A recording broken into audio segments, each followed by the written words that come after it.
Okay. Hello, hello, hello. Oh, did you expect this? No, I did not expect this. Nobody expects a Sunday conversation. Yeah, we have a well, it's kind of weird. I am out of sync. My microphone doesn't work anymore. It seems to be, yeah. So it's a bit of a delay, sort of the kickstarts of this chat. We were like, I was already thinking maybe we should don't do live, just chat about Yeah, right. random, Yeah. random accidents. Apparently, that's what we were talking about prior to just doing Hmm. this. But yeah, we're back. On a good note, I just wanted to mention. I think it's amazing. But did you realize Oddfellow Thoughts is doing videos again? Yeah, I saw that he posted one So yesterday. I rock talked on, about it last Travis. Sunday. I saw his Yeah, previous week's one. Yeah, it's awesome. I put a message in a yeah. comment in the first video there saying, "Does this mean a return of the round table?" I'm like, "Come on, man, Yeah. reunion show time." Yeah, it's really nice to see him on the. I think I always, what made Oddfellows Force videos for me that I really enjoyed all the time is pure enthusiasm for many years of reading comic books, and it's never fading, and that's Yeah, amazing. And it makes you kind of feel like, oh shit, I could read that book. Like it sounds really good. So in that sense, I'm kind of, you miss that kind of people, because that's what basically got us excited about comic books in generally, because he just burst out of excitement with comics in generally. So very good. So Travis, well done. We are so pleased to see. I mean, There's another new one video he put up today, by the way, people. yeah, So if you haven't seen it, it's the one he's doing opinions about the comic books he's read. So cool. yes. I mean, So I think like people who haven't been around maybe as long as yeah, we have, like yeah, that landscape at that time yeah. was very different than what it was than what it is now. The Mm, community was a lot smaller. The amount of people that were yeah. doing comic channels was a lot smaller. And I mean, everybody cites Damien as like the mayor of kind of the comics tube, and I don't disagree with that whatsoever. I would put Travis right in that same boat because Travis was very Oddfellows thoughts. Travis was very outgoing. He was always very friendly. He was always very welcoming. His roundtable, it was an open invitation every week, no matter who you were, no matter how many books you read or didn't read, you were invited. Like it was a really welcoming atmosphere, and I think that really helped grow that section of the community of YouTube. So I Mm. don't think his kind of importance can be understated in all of it. So I used to be like hating it because the pond difference, the yeah, hours difference, because he's like, well, is it in the West Coast, isn't he? I think somewhere closer to the West Coast, yeah, he's just kind of or yeah, central, yeah, or central. ish, yeah, Ish, yeah. Anyway, yeah, so the round table used to be so like a crack of dawn for me in here. yeah. It was like what, more like really early morning, like It was three it was maybe yeah, it was two. it would have been early morning for you because it was like, I don't know, Yeah, 6 or 7 p.m. or something yeah, here, yeah, right? yeah. So, yeah. So I used to be like, oh shit, I always kind of like, because there was used to be quite a huge crowd he used to put on that round. No wonder it was called round table, because you barely could like actually fit people. It used to be, Yeah, I always watched on a replay, as they call it. yeah. So yeah, it's nice to see him back, man. It's been a while. I don't know how long he took a break off, but It's several years it's for been sure. years, like, it's been Yes, years, a yes, you can long actually time. say that. Yeah, you can say that. Yeah, And I so think it's one good. of the things that it did for you across the pond was Yeah. then there was the British side of it, right? Like, then there was Oh the yeah. chat that happened there, right? So I think is kind of like, and again, like, that really puts into focus what the community was like. Something would happen on this side of the world, and then somebody on the Mhm. other side of the world would want to do it, and then there was these connections that were made with people all over the globe, right? Yeah. And it just grew from there. But it was a real, like, it was a thing, man. It was Hmm. a huge part of my life at that time, especially Yeah, yeah, like yeah. discovering it all. It became a part of your week, like Hmm. just a natural part of your week to talk to people. Yeah. Yeah. So anyway, so welcome, Oddfellow Thoughts. Yep. No wonder, no wonder it's have it's good to have the OG, as they call them this time. Yeah. Right. OG Yeah. of the comic book community. Yeah. So it's good to Comic book see. goat. Actually, I got really like, I was like, is it like a hoax or fluke, or is it something wrong? Something's going on here. So I was like thinking things, but now I'm seeing him doing it. and he's struggling with his videos and stuff, but he seems to Yeah, be right. the latest one is getting better and better. So I think Cool. he wants to do it then, so it's a nice thing. So It's awesome. yeah. Um you still subscribe to Disney? I'm not subscribed to Disney anymore, so I'm not really sure if We're on you. Disney. We're on Disney just for Lillian, Uh-huh. basically. Oh wow. We don't watch a ton of Disney because we Yeah. don't subscribe to much anything else, right? Like the other ones that we have, Tubi, which is free. Mm-hmm. We don't even have Which we don't have Netflix anymore. Like we've gotten rid of most of that. So Disney is one that we've kept. mm-hmm. Has something come out on Disney that I've forgotten about just recently? I can't tell you because I don't I'm not up to Have it it. anymore. I Yeah, right. have we ran out on, I think, just after January, I think. And we just like, I don't really watch that much. I Yeah. honestly, the last thing I watched, which I wanted to mention, is the Bad Batch. So I'm kind of on a kick on Star Wars, so I went through all the animated series. I want to just like kind of see what's all the fuss about, and it's actually quite a big Uh-huh. fuss because it gets you really invested in some characters. And Bad Batch, I think, is the one which actually more emotional, and the emotional level I really enjoyed it because the way the Okay. storytelling is. So it's about the crew of rogue mutants, or mutants which have like a, it literally says Bad Batch, which is basically completely different to what you clone troopers you used to be seeing in the Clone Trooper saga. And they are like 4 or 5 well, there was 5, then the one end up not there, then another one. It's just like kind of like this crew which basically what they're trying to do is to survive the shift. So when Clone Saga has finished, is basically that's where they pick up all the things in the Bad Batch. Jackie, oh hello, nice to see you Yo. here. So yeah, and it's really good. It's in its third season. I only think I'm kind of like angry because I'm not gonna be able to finish it. So but I'm gonna catch up maybe because there's an offers always on Disney comes up. So if there's gonna be some offers, I'm probably gonna sub for 1 month just to catch up, because this is the easiest Mm. way to do it. Because if you care about something, you kind of, it's much more worth it. Because when we were continuously having it, somehow I was passing by Disney's and I never went Mhm. in on it. Kind of like, it's, I don't know, it's like maybe I've always found something else to watch, kind of thing, in a way. Mhm. So now is that Bad Batch, because of this kind of like, I think it's the last season we're gonna do. It's kind of sad because it's really really well told story once again from animated point of view, and I Right. actually like. I was like, I could watch more of this. Why would you end? Yeah, But yeah. there's, as far can you take those characters, to tell the story, because the Star Wars universe, yes, is massive and you can go everywhere. But what will you do with clones Yeah. further down? Because 3 seasons is already quite a big storytelling, but Yep. it's not, you can't, the end game for them is or death, or they will finally find somewhere to settle down, because Yeah. they were bred and for reason of war, and they Yeah. were there just to do the specific job. But those Bad Batches is kind of like they were not needed for anything, and they were kind of rogue because they left and they were hunted by them, and they always got Huh. in the places like that. So really good. I That like sounds that kind of that sounds element. pretty interesting. You should definitely have a try, even though you don't care about it. Clone Saga is a bit more of investment of your time, because it's okay. 20 minutes an episode is not that much. However, it adds up, because you have like what, 12? I don't know how So many many. episodes a season. We But started in on Clone Saga, but we just didn't get very far. Like I was yeah, the only one that was really invested in it. yeah, So nobody else in the house was super into kind of chasing it down and watching it. They were sort of indifferent. So I may yeah. just continue it myself, but we did start it.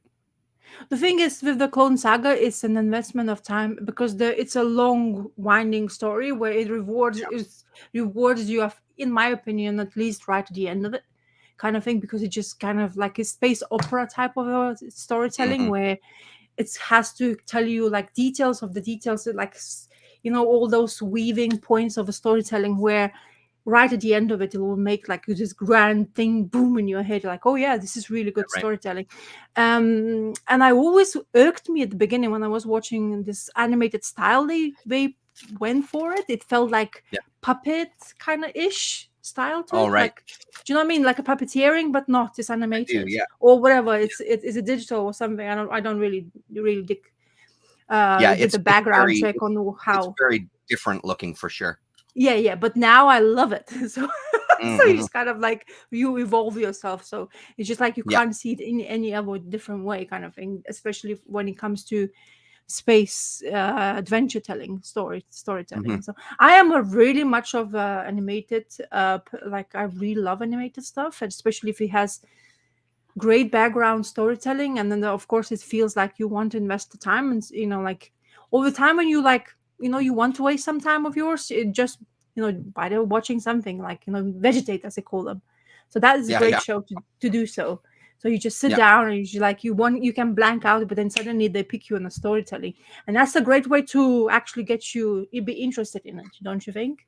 Because I think it's one thing you like, oh, couldn't care less why I'm doing this, instead of you couldn't care less, but then so, oh, why I'm so intrigued in it. So I want to know Yeah. what's Yeah. next. So you click for next episode, and that's how they catch you. It's how they catch you. Yeah. Exactly. So that's one thing I would definitely want to mention. I've been Yeah. watching quite more television than I would kind of like to. Yeah. I don't know how about you, but another weird Same thing as I usual. like. Not very. I mean, a little bit more than I normally do, but that's such a Yeah, small amount. I just don't yeah, watch TV. yeah. We I did am watch. We did watch go on. season 1 of Slow Horses, though. Me and my wife. Oh, finally, yeah. So, Yeah. Yeah. so, Yeah. and. The first 3 episodes, amazing. It lost us a little bit. There was a couple of things that were like, nah. It was a weird mix of like believability and then stuff that's like just so not believable that it kind of took us out of it. Overall, though, we enjoyed it. I thought it was a damn good show. Some really interesting characters. Like, we're going to continue on. We just haven't had a chance to sit together and watch the next, because I've got the next season on the computer. We just haven't had a chance to sit and watch it. But yeah, it was enjoyable, man. Gary Oldman is hell of a character. I love that character. Really good. Could you make him feel like it makes me feel like dirty? The way he's. I was saying to my wife in that first episode, I'm like, I can smell his fucking Yeah, feet from yeah, here. It's yeah, fucking disgust. Like it yeah. really just. I've got a real thing about feet. They really kind of make me nauseous. So it was a real, like, it was making me sick seeing those fucking disgusting socks on the table. Yeah, and with there's one toe hole peeping in it out. and all greasy looking. Like, it was gross. Yeah, you could really smell them through the screen. It was not a fun experience for me, but it was good to get you into the story, The beauty of an actors where he's able to actually portray that kind of like pure destruction of like care for yourself, you know what I mean? He's like absolutely doesn't give a rat's ass way of his hygiene. He just cares about just like marinating and smoking and just having a drink and solve issues. Marinating is a good way to put it. That's hilarious. Yeah, because that's what he is basically. I mean, you wouldn't lubricate yourself with that much alcohol and smokes, in order to make you feel like you're fresh and brand new kind of thing out of the bath. But right. So the second season will be, I think, much more gripping. I think the first season, like you say, I think it happened to us the same. The first like 3 episodes just like go, and then just kind of it went slow afterwards. Kind of like, okay, look, we introduce you to everything. Sort of, you have sort of idea what's happening around it. Not really, but then on the second season, it just kicks more off, and third season, it's even more. So it's like it picks up kind of good pacing, and I mean, awesome. it's just for his acting prowess. I said it's well worth it watching it. I mean, he's stealing the show. He's basically the main thing, and supporting cast who is actually doing really well, especially that Scottish dude who's basically gets in trouble all the time. The ginger looking kind of not like a strawberry, isn't it? That color of hair we call it, not ginger but not blonde, strawberry. So this guy is actually kind of flourishes in the later stages. So yeah, it's super nice. I'm glad you start watching it. So it's a really good detective. Yeah, I mean, it's when I can remember these things, you know what I mean? Because like I said, I just don't have as much interest in TV shows, so it's not. It's hard for me to keep stuff in mind because I just don't, So my husband doesn't understand how can I? So that's my guilty pleasure, I presume that you would call it. But I don't feel guilty at all. But according to my husband, I watch Yeah. Survivor quite often, so I grew up with Mm, that, and I love seeing other people's bizarre social aspects when it comes to that, with them being physically drained with yep. agility sports. So I find that really Yep. fascinating. I don't know why. So I guess I like seeing people suffer because purely, Hey, man, literally, I that's love what it that is. stuff. I love that stuff with Jaden's mom. We Yeah, watched Survivor, we watched Amazing Race, we watched all those kind of shows. I love that stuff at the time. I just yeah, really grew apart from it. I just kind of moved away from it once I gave up yeah. cable. But yeah, that stuff I loved. One of my Got favorite shows. I don't know if you had uh, it over there. uh, It was called My Strange Addiction, and every episode was uh. somebody that had some, like, I can't stop eating soap. I'm in love with my car. Like, people that have some serious things wrong with them, Oh yeah, it's like I'm psychologically. gonna marry my pig or something like that. Yeah, It was an amazing show. I love that. Just for like the John Waters kind of spectacle of the whole thing, it yeah, was so fascinating. So that was one of yeah. my big addictions around that same time, like Yeah, watching yeah. that kind of No, stuff. I don't think I watched that was, but yeah, Man. my husband still doesn't understand to this day why I watch Survivor. I find it Yeah, right. very like I don't like first episode because I find it don't get me wrong, people from America or across the Yeah. pond, but your over few enthusiasm really bothers me. Mhm. It just floods you, like floods the screen. Oh my god, I'm gonna beat. Like you're such a. I mean, I know that you guys are passionate about that stuff like that, and you Yeah. really are good for picking yourself up. But Yeah. damn, that's just like. But then suddenly, after that episode, suddenly I get like they quiet down because they just realized, there you go, we're gonna be sitting down in this, and we're gonna have to somehow Yeah. work this out. And then that's when it becomes a beauty for me to watch. I just how much emotional nonsense can happen by one paranoia, and then how you sleep less literally because you sleep on a bamboo most of the time, and then you barely eat and you eat only rice, and you can literally and with each episode, especially if somebody comes in with like a bit more weight, they you just shrinks in your in the Yeah, right. screen, and you're like wow. And it's just Yeah. like a kind of transformation. So in that sense, I guess I really enjoyed that. And so I've been Mhm. watching, kind of like catching up to those because I found the way to do that.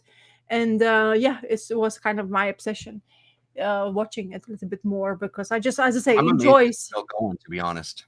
Oh yeah, it's going strong as well. It's like what in Yeah. it's like 49th season or some stuff because Holy they do it shit.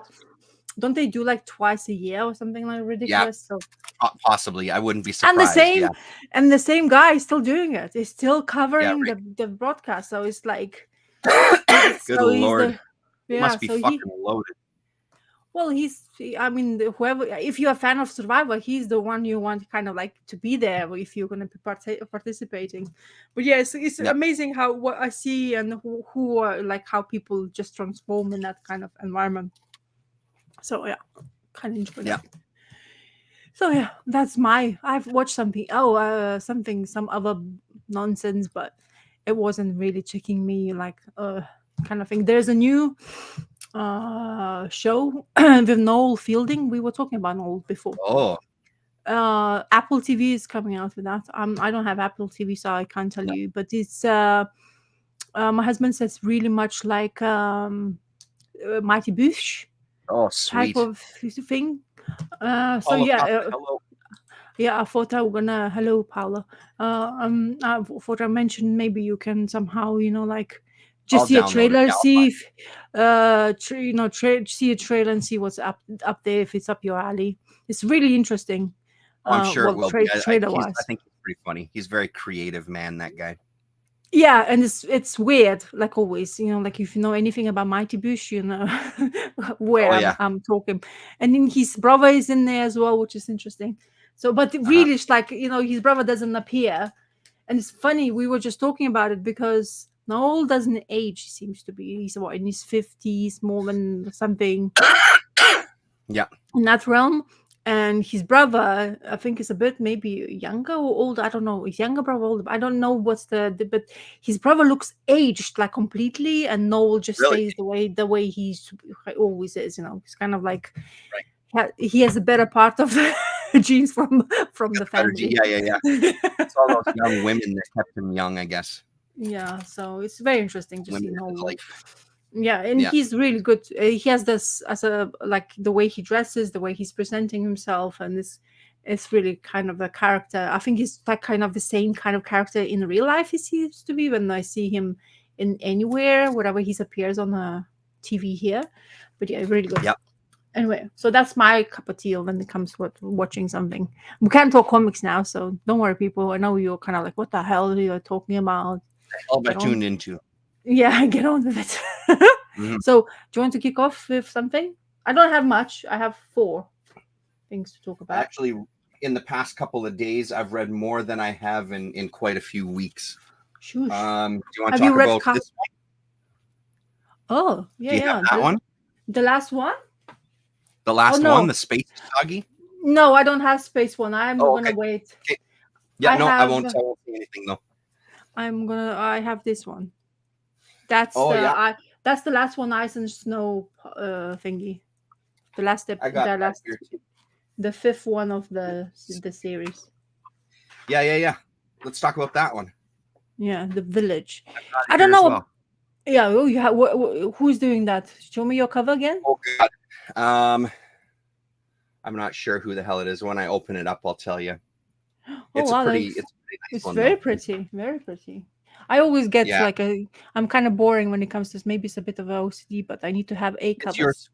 I think that they're the same. Like this was $4.99 US on the front cover is what it says. How much was that one? Yeah, the same thing. Okay.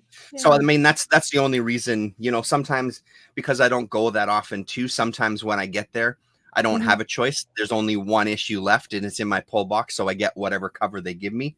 Because stuff like this especially, it doesn't last on the shelf. Space Usagi was the last one on the shelf when I picked it up this afternoon. I'm glad I remembered about it because otherwise it's gone, right? This stuff sells out, I think. Yeah, Usagi doesn't. You're never gonna see. Like I don't know, are they not ordering enough, or wherever they're ordering, they're selling? Not but popular, I think. Usagi is never gonna stay on the shelves in comic books. Yeah. I remember going to my comic book while I was in that area living, and I remember because of YouTube and everybody's always talking about Usagi, always mentioned to my comic guy, it's like, oh, I don't have it. It's like, I don't see it, and you come out on the time when it's because he just like kind of buys for people he I guess likes Usagi, and the ones who does they're always gonna pick it up. Yeah, absolutely. It's just it's the way they do storytelling. He stands the kind of storytelling. It's just that I don't know, if you like Usagi, you will definitely like it for a very long time. But this one, the end doesn't feel like end, or it's just me. Did you feel? No, it's not just you. I was going to ask you the exact same question. Like, how do you feel about this issue as the last issue of a 5-issue miniseries? Like, how do you think it worked with the rest of the 4 issues?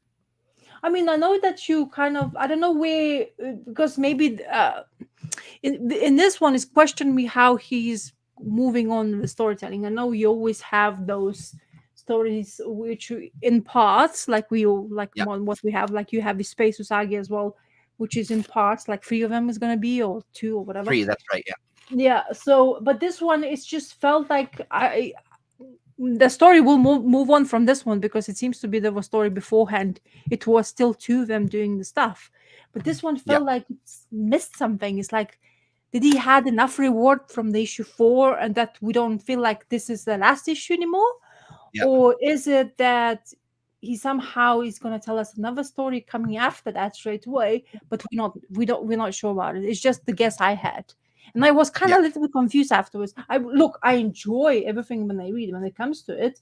But that bothered me quite a bit because why it bothered me the most is because of that. It tells you it's the last one. And you're like, okay, so how did the last exactly right.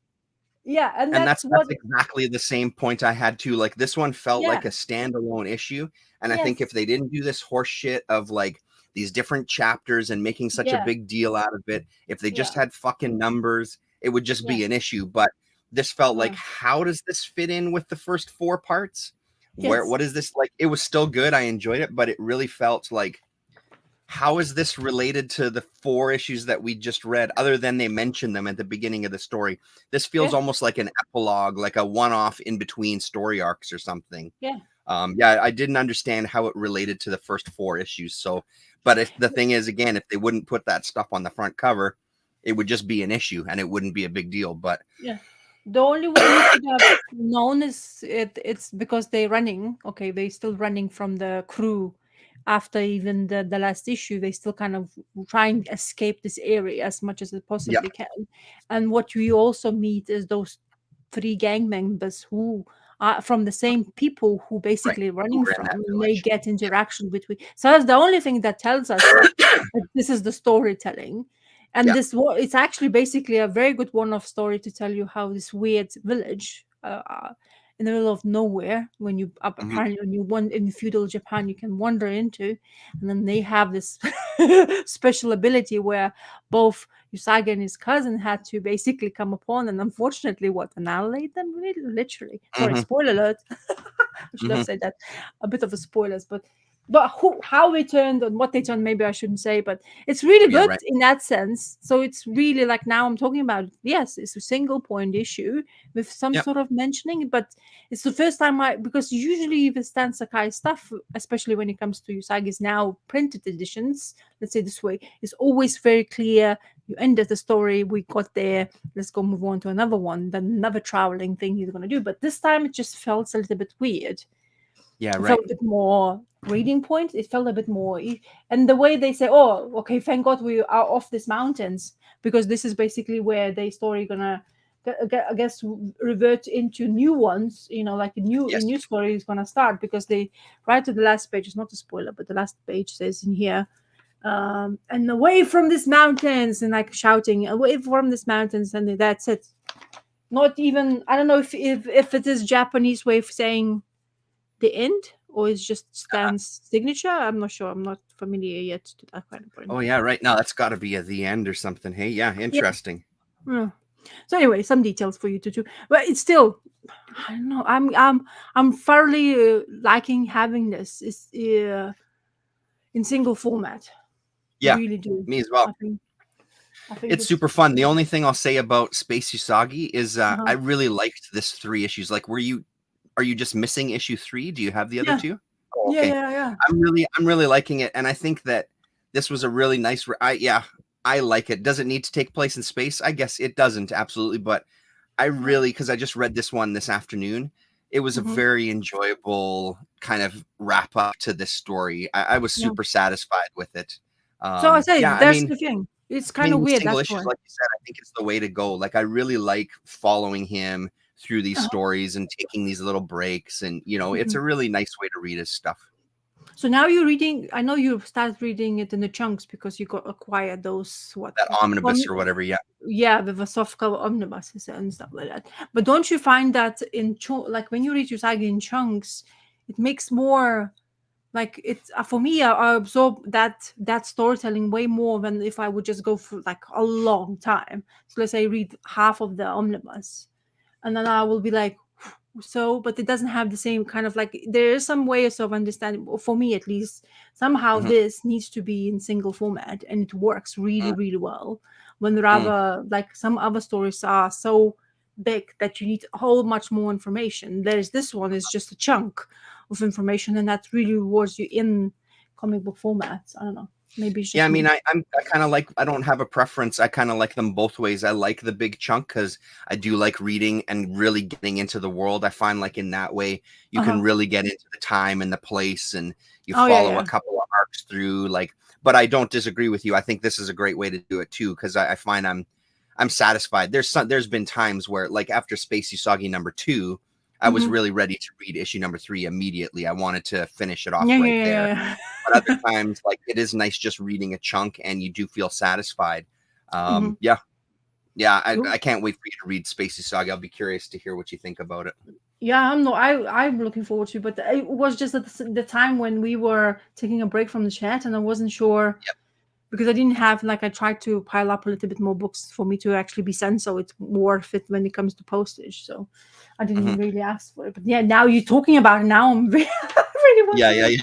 It's like, come on, I want to do this, because I really enjoy that, because of the way he's using the space, and he still portrays Japanese style of that feudal things, and because the ships looks like really dated and shouldn't be in space and stuff like that. So Yeah. it doesn't really make sense. And then he has sharks kind of ships or names of Yeah, that. turtle So, ship, and yeah. it's fantastic. Okay. Yeah. Do you want to have something else to talk about? Sure. While we're on this roll, we're Yeah. both free. Have you read this? I sure did. Yeah. So where okay, is so it? now I wanted Oh, right here. Yeah. I wanted to make a point. Yep. This reads really well in singles. Yeah. I took a break from I took a break from reading this since the last issue, because they had a gap. Also, they're also kind of, we haven't done it, and I haven't received an issue. And honestly, first couple of pages, I was like, where were we? Kind of thing. Right. So I think it's starting to lose me slightly, this Kaya, because of that, because of grand storytelling with a lot of plot lines, with a lot of kind of like head scratches due to, I'm not sure if I missed something, some kind of thing. Yeah. And so far it's not keeping me as excited as I used to be. I really like his artwork, and like this female here, this priestess or something like that, who's keeping this right. Yeah. holy water place where nobody can actually enter, because they really are trying to protect from everybody else, because it becomes like a currency nobody can say no to, or becomes something unattainable to some sort of healing qualities, it looks like, right? Yeah, Mia Joe wouldn't be able to acquire it if it doesn't have loot of the money in his bank account, kind of thing. But yeah, so I don't know, maybe it's because, well, I'll tell you one thing, I guess, mood wise, if I'm a bit more not in the greatest mood, and I start reading comic book and basically wait the comic book to pick me up, and it doesn't do it, and I go like, wasn't a great story. Yeah. Maybe that's what it is. And I'm being truthful, because honestly, that's what somehow I want the comic books to transform me in like an instant, which is not always a thing to do.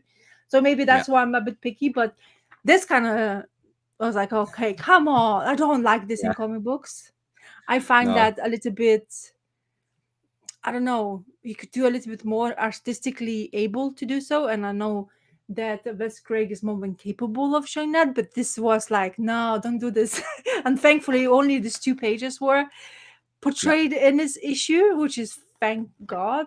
And I honestly, I really like that touch, where that light started to just coming in. Yeah. I want, what I want, like when you see in cinema, and some guy, especially Indiana Jones, they have those the rag where there's quite a big holes, but you can't really make it up, but you can see it. That would be absolutely amazing in this kind of pages. So you kind of give you a hint. It's kind of like a trail of adventure kind of part of it, where you kind of peek through, but you can't see anything really, but you still can sort of make up silhouettes, like that kind of thing. So that would be great. But just pure black, it's just like, come on. So there you go. It just, and I then had the exact same feeling when I turned that page all black. It's like, shit. But that reveal is pretty impressive, though. Exactly. So it does lends when you have a really good artistic skills to show this kind of, especially space, like fill the page to a point where it's endless. You can actually go further if you could zoom in and further down, and that's a skill not everybody can acquire, because especially when we're talking about perspective part of the artist who able to do so on this page, and is coloring from, is it Wardies or is it, who's colorist now? I need to give him the props. Yeah, no, I think Jason Wardy. Yeah. So Jason Wardy is really doing they work really well together. Shadows, everything. I mean, it just really looks great. It looks watercolorish / digital at the same time. Until one section. Where? And I don't know if it was a reproduction thing or not. Big one. Where was it? So near the end, where we kind of go back to seeing the robot and stuff. Yeah. There was a weird texture on it where I thought that maybe there was like a misprint. Like it seems like it's a little fuzzier. Even the text that's in the black speech bubble from the robot guy there, Yeah. it's a little fuzzier, but the overall page seemed like maybe it was a misprint. And I did a double take on it because I wasn't sure what the hell was going on there, but it seemed out of place. It didn't seem like maybe it's a stylistic choice. But it seemed like it might have been something that wasn't necessarily stylistic because it starts to clean up again on the next couple of pages, or at least my eyes got used to it and it looks like it's crisper on those next pages. No, you're completely right. By the way, people just it's not it, but don't you think that this dude is the Thing from Fantastic Four? I totally thought that. Yeah, absolutely. Yeah. So I told you, he has everybody, like he has he kind of borrowed sort of the look of something to use for his own storytelling, like those robots. Come on, that robot, especially his the horns of, it definitely screams Galactus on a small scale, with all the stuff. So it's very interesting. But yeah, you're right about the letters. They look really kind of like in some places quite blurry, especially speech bubbles. But yeah, it's kind of interesting when it comes to that.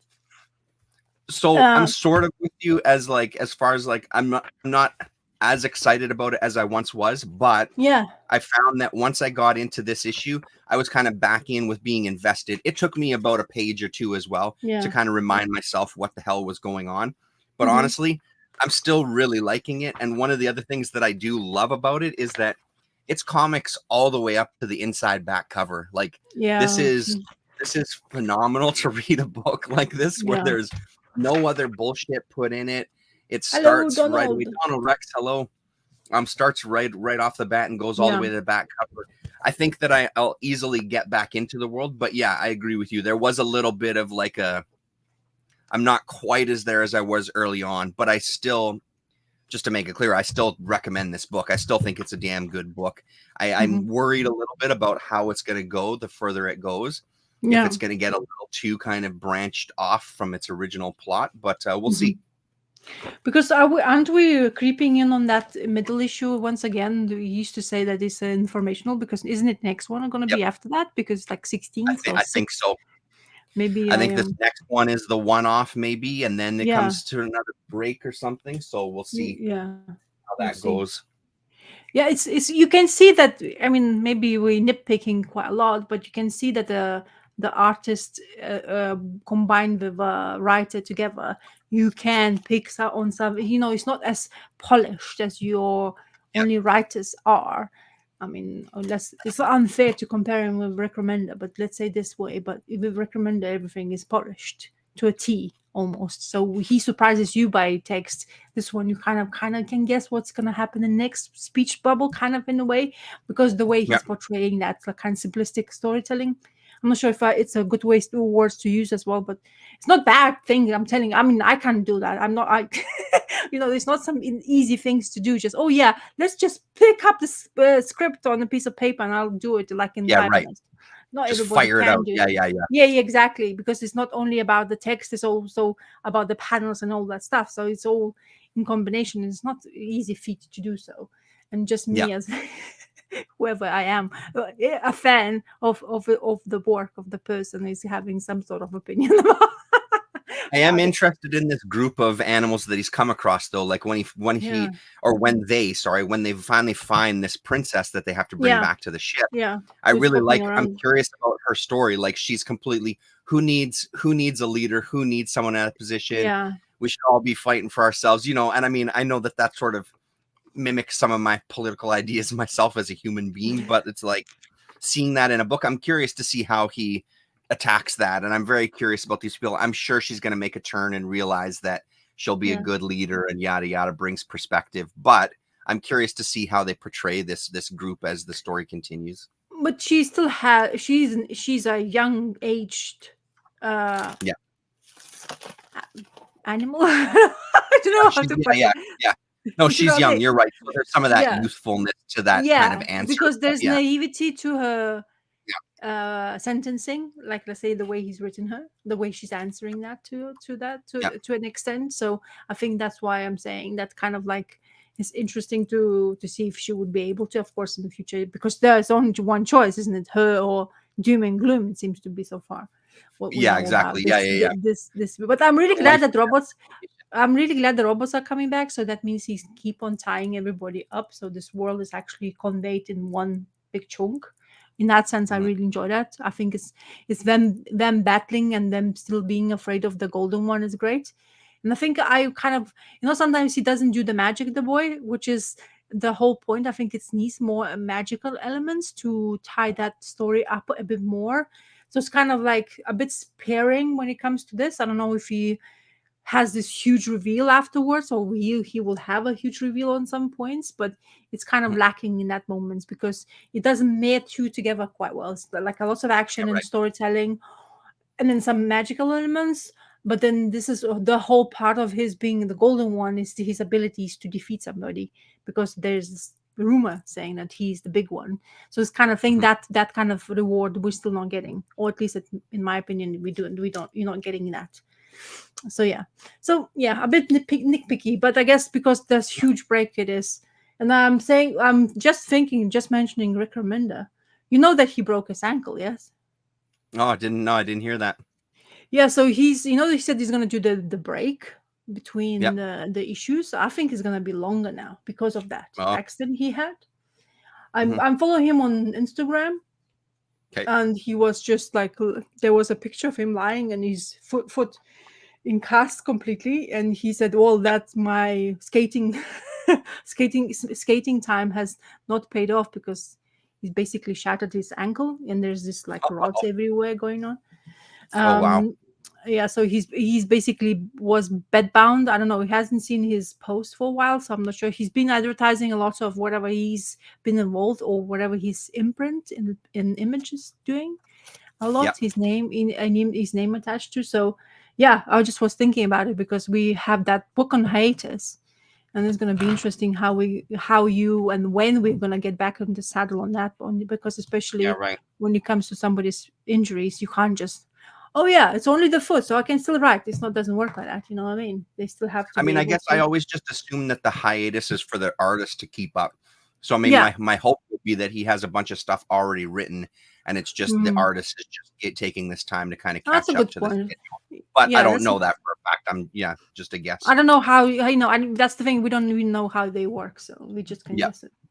and I'm sure they Okay. all work differently. Like, but again, I feel like Remender is one of those guys that he's not kind of thinking up an issue a month before it goes to press. Oh, I feel like no. he's thinking No, no, like no. 12 issues ahead or something. You know, he's like a No, master I chess think, player. I honestly think he has the whole script going on. He knows the story. What I think he also does, it seems to all, it's just a guesswork, but it feels like he is taking the story where it's story going to take him as well. So he Mhm. has like a the the foundation of a storyline, but seems like because he can probably get some more ideas while he's scripting. So Yeah. that's how it flourishes. But because he has those abilities, in my opinion, to write so well, it's easy. What feels for him Yeah. like he can Well, tell. and that's But what I makes me think, think he's maybe the kind mm, of guy that does like a Bible, what they call a Bible for like all of the characters, all their motivations. mhm, Like that he has this. It feels like he's the kind of writer that would have that, because then that does allow you a lot more ease to, like, if an idea comes to you. Well, yeah, I've already got everything so nailed down. I know yeah. exactly how to incorporate this idea into the overall structure. He feels like he's one of those guys with his writing style. Well, the thing is, he always, I don't know how about you, maybe we just being a fans, but he always knows how to pick the right moment to surprise you. Yeah, It's right. like, how you write that? How do you make that page thing? And oh yes, and you like, That feels is it? almost like to a formula, though. You know, don't you Yeah, think that maybe. there becomes like a formula for that type of thing? I'm not saying I know, just that I feel like But wouldn't when you we know pick it what up? your limitations are with a single issue and you've been working at it for so long, I Yeah. feel like that kind of stuff just comes second nature to him, as far as knowing exactly when to do a Mhm. turn, because again, he's not new to the game or anything, right? So, but again, I don't know. But don't you think because we are so exposed to a lot of information, it's very difficult to surprise us? Mm, Because I we are, suppose, yeah. you know what I mean? You get immersed so much. Like, look at go to the comic book shop. If anybody Hmm. has not been to comic, go to the comic book, see the walls. If you are a big enough store, you see the walls of comic books, and there's new things all the time, pumping and pumping out. So you get So exposed to storytelling. You get exposed to the way the story actually works in the comic mm, format. Like you, especially if you've been reading I see comic what books for a while. That's mhm. why we're saying, oh, that you see, most likely is because if you had a great timeline like Marvel or DC used to have, and now you're trying to churn up the same kind of similar stories, just a little bit change, but you keep on telling, oh, I'm having a deja vu moment because I feel like I've read that before. Do you know what I mean? That's what my point is, and it seems to be so far. Maybe I'm delusional and well, I'm just not seeing that. While Rick Remender is writing that, but he always keeps surprising me with things where Yeah, right. I never expect in his script line, okay, remember we were guessing, oh, this is the main character, and then he kind of like tumbles her to nowhere, and then you're like, what the hell Yeah, is going on here? It's like, why yeah, would you right. do Yeah, that? yeah, She's yeah, like yeah. a main character. Come on, you plastered her everywhere. Yeah. Let's follow the formula. And he's like, But I okay. wonder sometimes if that kind of thing becomes easy when you're a kind of writer to that degree, right? Where Yeah, yeah. you see some of those things, like He is that. what the you know about a genre, and you know Uh-huh. what the stereotypes are within that genre. It doesn't take much sometimes to analyze it to that degree and go, okay, well, normally at this stage, this would happen, so I'm going to do the opposite. But I think where the skill comes in is then not making that just a choice just to be that Mm-hmm. guy, but actually, Yeah. no, I'm going to make it opposite because that actually forwards the story I do want to tell, and that actually and that's where his skill comes in. But some of that stuff, I do feel like there's a little bit of smoke and mirrors, magician type of thing going on. Where if you've read so much, and that's the Uh-huh. thing with us, like you were saying about reading comics, we've read so many, Mm-hmm. even if we haven't been reading as long as like a guy like Travis, who sounds like he's been reading for 50 years, you know what I mean? Like continually, you get to know a lot of the storytelling tropes and ideas and genre tricks that happen, right? Like it's Yeah. pretty easy to kind of Yeah. see what's going to come. And if we want to get even more basic in a superhero story, you know what I Oh mean? It's yeah. like, yeah, well, this is what's going to happen. Indie stuff maybe a little less so, but they're still working within a genre that has certain kind of signposts that you can I mean, fucking skate around.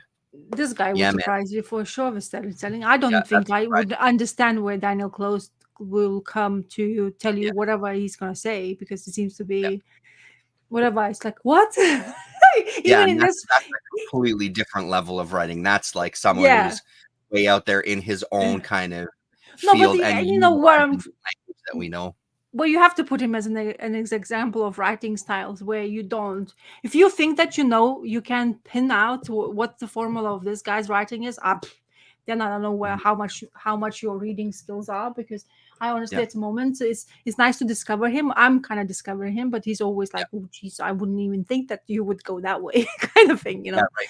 Yeah, But like I miss already. If you can't guys tell, but I miss recommend this writing already. yeah, right. Yeah, I want that in my pull list, because it's honestly really exciting when you read this yep. stuff. I don't know. It's just one of those go-to guys. And now you could say Stan Sakai, Rick Remender is one of those two guys. I would say, like, oh, I'm really looking forward to see what they can come up with. And One is honestly, for me, yeah. this guy is a close third. This Ram V is a close third Oh for me. yeah, And because when he does his independent stuff, not yeah. necessarily when he does the mainstream stuff, but Mhm. he's a guy that I'm excited to read what he's gonna do Yeah. every single time. Like I'm very, very curious to see where he's I gonna go. Not with everything, but with these couple of titles specifically. I'm not exposed to him that much at all, to be honest. I don't think I've read much of like the wholesome story of Rambi, because I haven't read. Is he the same writer who did those many lives of what? What do you call that Layla, yeah, he title? did the Layla Starr one, which was my favorite read Yeah, of that year. yeah. So I mean, and that's the thing I would say: get Layla Starr and get this Rare Flavors, because Uh-huh. these two they're the same artist. So that's Yeah. another thing, and the art is fucking gorgeous. But Uh-huh. honestly, they're really, really solid stories, and it Uh-huh. kind of I think it really shows off his very unique voice as a writer. He feels like he's writing as himself. He's not trying to write within a specific kind of comic mode. When he does his superhero stuff, like I really lost interest in the Swamp Thing the longer it went on, because it was just too much of the same. It just got dull for me, to be honest. It started off pretty strong, but it didn't kind of last for me. But yeah, I mean, these two books this Rare Flavors is amazing, and this 4th issue was incredible. You know what I mean? Like, go on, I'm show us loving some pages. So this is the Felipe Andrade, as well as the artist on here, and he does the cover on this one. And 4. So it's continuing the story with our kind of documentary, our filmmaker, and what now we're sure of is this kind of demon who eats people, who's kind of resurfaced and wants this movie made about himself, and kind of his experience with food and with humanity and stuff. This was a really incredible issue, because it's now at the end of the last issue, the filmmaker finds out that yes, this is true. He's now kind of dealing with it. He's now been confronted with who this person is, and this whole issue is them kind of talking and seeing if he wants to still be involved with this film, and how it's going to move forward from here. Now that he has this information, what is he going to do with it? Is he going to abandon the project, or is he going to continue? It's just the way he tells these stories. In this one, the kind of what you get in every issue is you get a recipe, and it talks about the history, and it's mixed in with the story that he's telling. So it's about the recipe, and sometimes it's about the people that are involved in kind of like bringing the recipe, bringing this dish to the level that people know it at, you know what I mean? Like dedicating their lives to one particular style of food, or in some cases, one particular dish, and mastering it, taking their entire life to do that. So it blends into the story so well, but acts as a really nice kind of, just an interesting way to tell a tale. Hello. Hi. How's it going? Yeah, what's up? You okay? Show you my nail.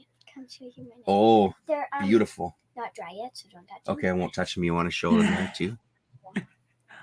They have like. Ooh, fancy. Fancy. Yeah, there you go. Very nice. Wowzers. Mom just did. Amazing. Looks beautiful. Nice. Cool. Bye. So it's just a really cool kind of way to tell a story and progress through a story, and give you something a little bit different within it as well too.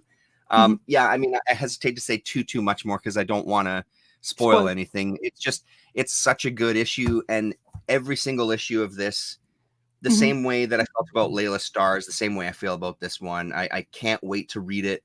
It's always right at the top of the pile, which makes it tough when you pick up Kaya, Rare Flavors, Usagi Yojimbo, all on the same week. It's like, Jesus Christ, which one am I going to read first?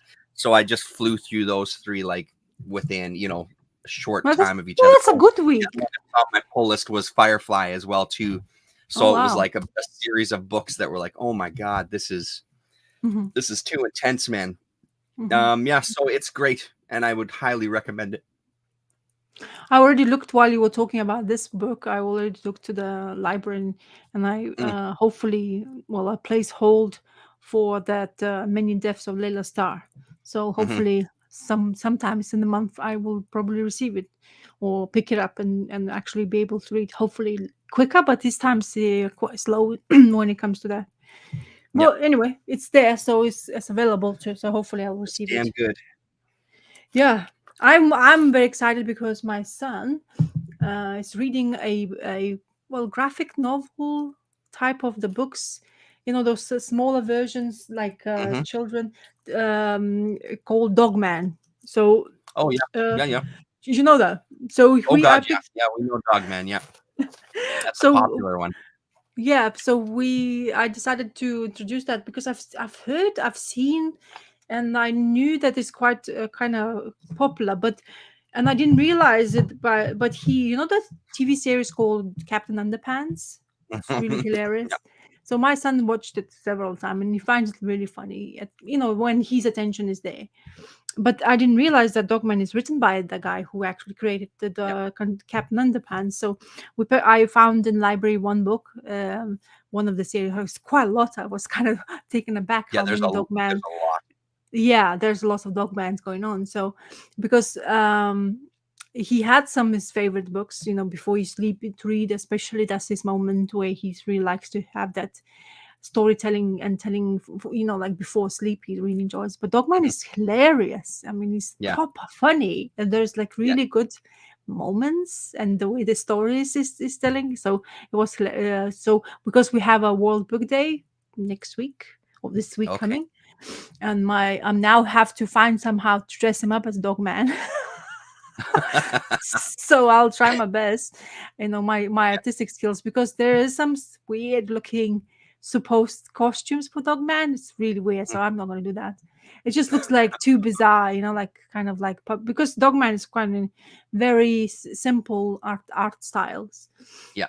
And it's really kind of cartoonish, and it's almost kid-like style of drawing, which is also good. It even teaches the kids at the back of the books, they teach you how to draw the characters, which is actually quite fantastic.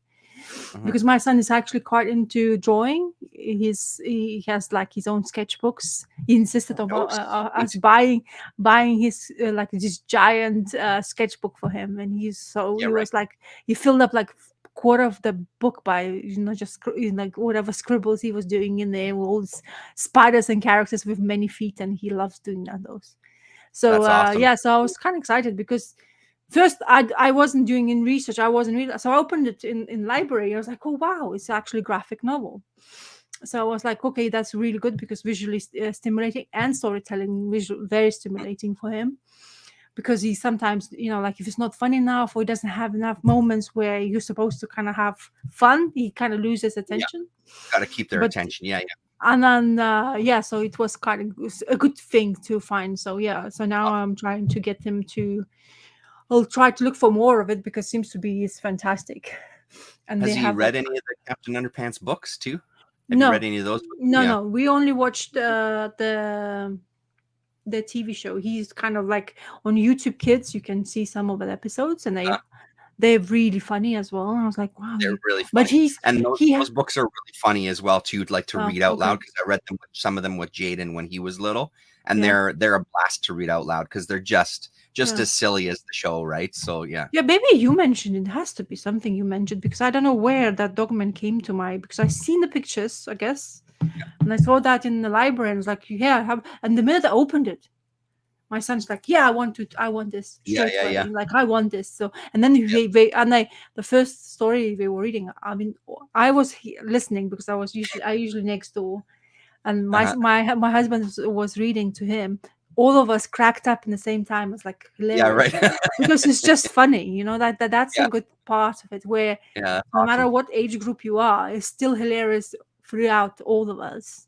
And it's just like, it has really good moments. It's really nice. And that's why some of those books, like when I've read some books with Lillian that have worked so well, they're so incredible, because they speak to me as the adult, and they speak to her as the child. Like, there's enough for both of us in there that it just becomes, it's so enjoyable. You know what I mean? So it's so gratifying when you find something that's not like a struggle as a parent to read, because you're just not interested, or it's just too stupid, or whatever it is, right? Like, finding that balance is very rewarding. So then you can give a little more in your reading as well too.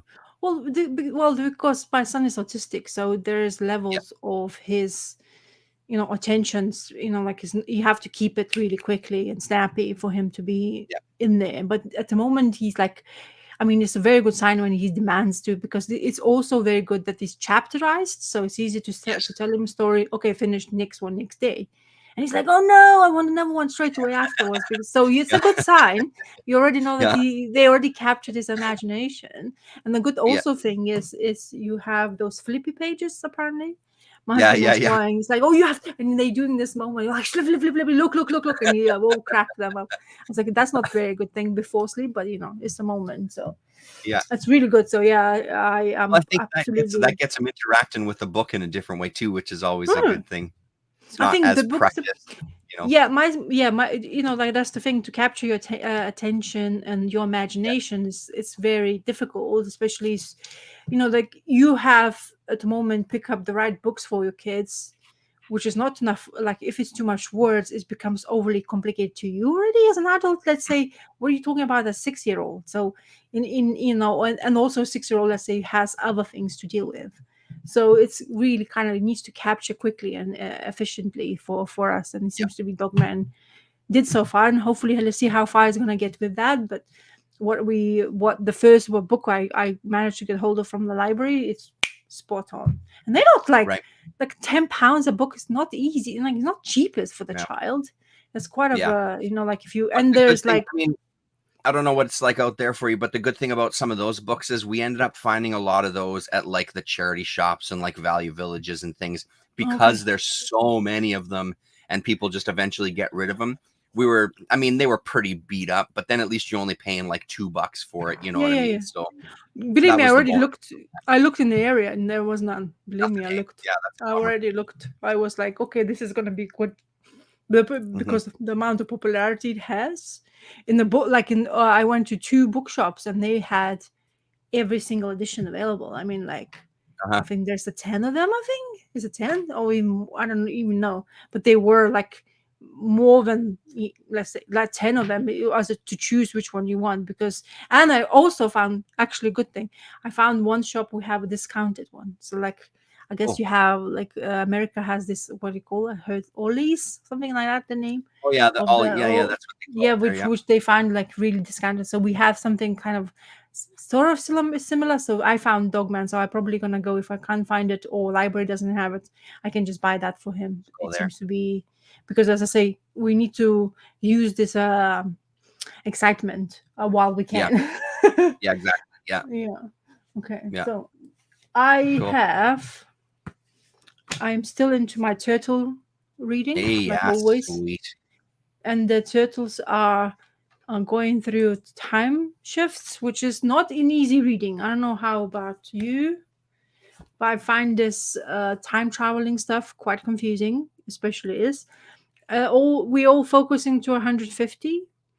I heard rumors about that because I heard that Sophie Campbell's is leaving for sure. That's I know that. But I now read somewhere that the Eastman is leaving. But maybe I'm going. Maybe it's just a sort of. It can be because at the end of the day, the IDW is screwed. I think if he's leaving the title to, it's like a money machine for them. It's like a Batman title for IDW. So I don't know if it's gonna do that. I'm thinking maybe it's just people's confusions. I hope I'm basically wrong completely, because that I wouldn't imagine Turtles without one of them getting involved, because there's lots of happening in Turtle World. But anyway, so overarching storytelling in here is that there was a time travel because we have them passing through the portal. Time shift, whatever. Now I'm getting already confused by steps the story telling you that. But there is people or characters involved, like Bob, who is basically one Bob from the future, one Bob from the past, and that's when things shift for me in reading stories like that. There's lots of confusion from April because they are the ones who traveled and they need to come back, but they don't know how to use the equipment properly. Not them, but the people who traveled through them, and they are the ones behind trying to basically save the port. And that's where I, as I say, is kind of losing me at points. It doesn't give you much of reward of saying where and how we're going to deal with the overarching storytelling, which I think is kind of a miss sometimes, because I think it needs more rewards for you to get involved, understand where all the turtles are going. Because what the story before this one, they all split apart. They started doing their own things. They are doing what makes them move forward with things, like whatever makes them drive to be who they want. They want to be individuals rather than the team as always they had.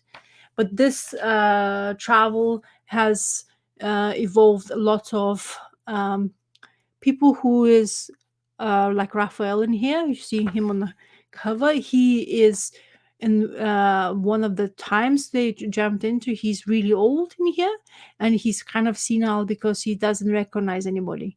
He talks in the past, he doesn't recognize any turtles, he doesn't know who you are. Basically, he's kind of confused to another character. So in that kind of the moments, you kind of like sad to see, but also you see a character like her, which I'm blanking the name of, Lita. There you go, Lita. So she is the actual timeline in this day. Let's say in our timeline, she's a baby still, and in here, because they're traveling through all of it, she's grown up, and she's actually time traveling mistress or time kind of warden person. Lots of things happening. So I'm not sure if I'm in kind of love the story so far they want to go for. It's really interesting, the creatures, and this Armagon creature, which from the story before the event they had, which is this the ones who's chasing them around it, which trying to it has its own will to basically change the timeline. It is more enclosed there, so you kind of, it's basically trying to kill the turtles from existence. Is maybe a bit of a spoiler, but this is where the new one, there's another timeline where Jenica and our female turtle is present at, and it's called New York, but now it's called Mutant City, where everything is in cybernetics is happening in here, a lot of action happening. But there's never that grasped like full on kind of it's fractions, like then when they're storytelling about a lot of places to resolve one event, it seems to be they two fractions sometimes in the issues, and you get confused, like I am. But it's intriguing because you have a lot of characters which I'm kind of curious about, like Venus. So she is kind of the spliced from many in order to create one. So she's kind of like zombified. It become to one Venus character or the one turtle. A lot of the emotional resolve needs to happen as well all the time. It seems to be because of a lot of mutants still feel like because they were transformed and unwillingly transformed, we don't want to be animals anymore. They want just to be, and most of them, those like that Bob character, which I mentioned to you earlier, he is the one who wants to be turned back into human. He doesn't want to be this monkey who has some sort of skill, but he just wants to be back to his old life. So yeah, Turtles has lots of things happening, but I am sometimes really looking forward to actually getting to that, like really close, 2 issues in. So the probably one issue comes out, and then we're probably going to have maybe a gap, and there's no 150 is going to come out, and we kind of will find out what's the future for the Turtles will be, because 150 is not is a quite a feat to have. Yeah, sure. But yeah, absolutely. Yeah, like you have but not in comparison. Spawn, what is it? Spawn? Did she came out like 350? 350 is coming sooner than later, but he's over the 300 mark. Yeah. Yeah, so it's not as long, but it's still for modern era release day. I think this is quite astonishing to have 150. Pretty damn good, yeah. But the thing is with Turtles, as I said before, they have a great following. Like the same with Usagi. If you like it, you're gonna go. Yeah. So if you like it, you'll have it. But yeah, I'm excited. I'm not really excited about all other fractions they do. I'm getting quite like it just has every other one. Oh look, there's another Teenage Mutant Turtles Untold Destiny of the Foot Clan. How clan became, who wants to take it from, and what. And honestly, there are some characters who like Fugitoid appeared. So is that robot-like turtle? He that character hasn't appeared, which I wasn't I know you forget when you start reading in single format for 50 issues. Imagine how long that was. So it's kind of interesting. Will they go back to? I'm very curious to see what the 150 after 150 will be like, because some sort of change has to happen. You cannot continue with this jump in and out and all this like futuristic things. I think somebody needs to ground them again, or I don't know how you're gonna continue the storytelling, or you finish. Yeah. I doubt they're gonna finish it. I definitely don't think that's gonna happen. I don't think Turtles will finish for. It'll also be Huh? cool to see what Jason Aaron ends up doing as well too. Like, I think Uh-huh. his stuff will be pretty good. Who? What would you mean? Jason Aaron doing some turtle stuff. Isn't he coming on to do turtle stuff? I thought I you and didn't I know had that. talked about that. Oh no, I No. thought you and I talked about that. Yeah. Jason Aaron is coming to do some turtles. Is I was it? sure it was you because I was saying I was going to pick up some of those Don't tell me TMNT. that. I don't. Yeah. Is January it? 22nd, it was announced that Jason Aaron on TMNT. What? Seriously? Was it going to be a different artist? No, the artist they changed. IGN can exclusively reveal the artists involved with the new series. Raphael Albuquerque, Joel Jones. Yeah, but it's Jason Aaron. So writer Jason Aaron, a quartet of superstar artists along with him. So that one will be pretty amazing, I think. Well, then I'm gonna have to pick it up if it's not in the link. Even that You makes heard me it here curious. first, folks. Yeah. Well, I don't honestly, I like when I pick up a title, I usually just maintain having the title without other news. I mean, I hear Sophie Campbell, I knew that. That's kind of was in the back of the pages. I don't think they do. Are they doing the back of the pages? I don't think they are. But somewhere, I mean, they were sometimes mentioning the what's happening. Oh yeah, they used to have a page, the fan pages. Now they don't. Interesting. Oh yeah. Or maybe because of the title, like they're going to 150, and then they have so much advertising right at the back, and Building it's up. kind of more. Thankfully, said right at the back and not in the middle of it, like other titles. Yeah. But I saw at Galaxy. I saw there was they had a copy of Teenage Mutant Ninja Turtles source book that has come out. It's really, really thick, and it was $7.99 or whatever. And I almost picked it up. I should have picked it up. It's filled with text. It introduces you to all the characters and a little write up on them, and goes through the history. Yeah, it looked pretty damn good. I might actually pick it up if it's still there next time.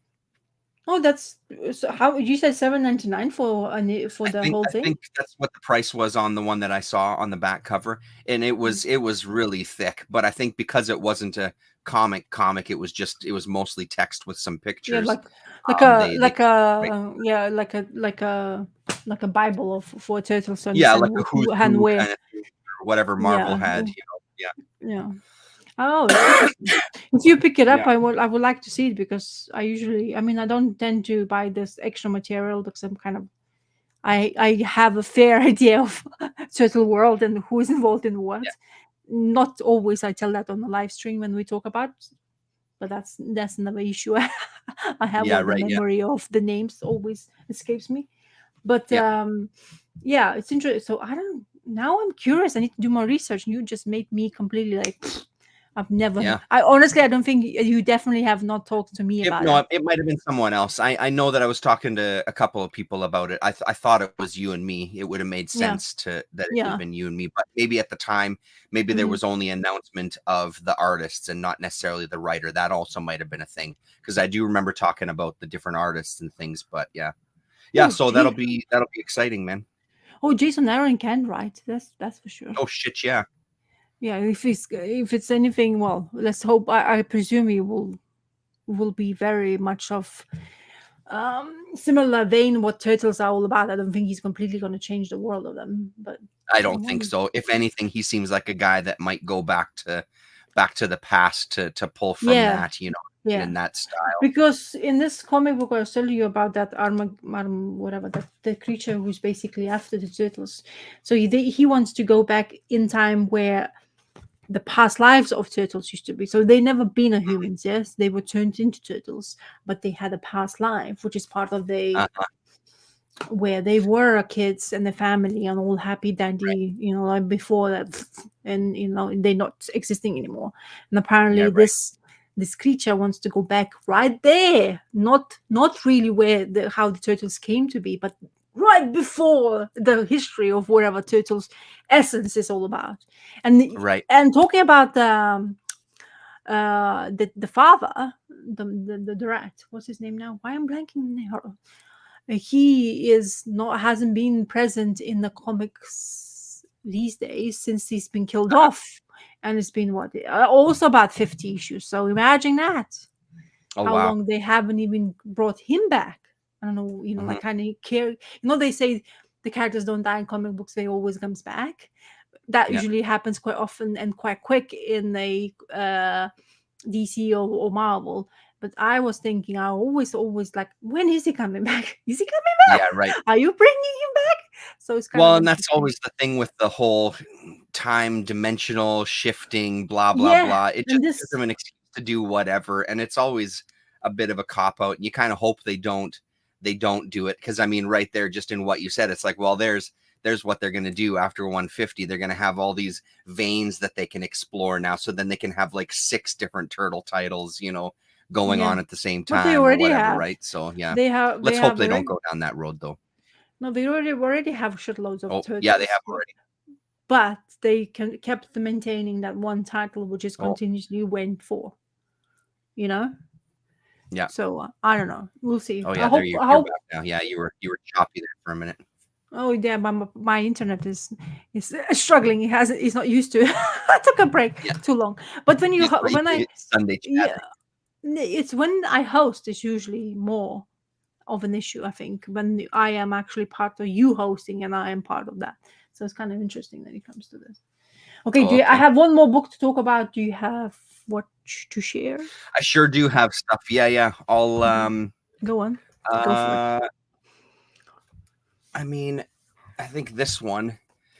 So my Firefly. I'm back with my Firefly. So this is issue number 5 of the Fall Guys. This has been the one thing that I've been reading Firefly wise that has been the most up and down.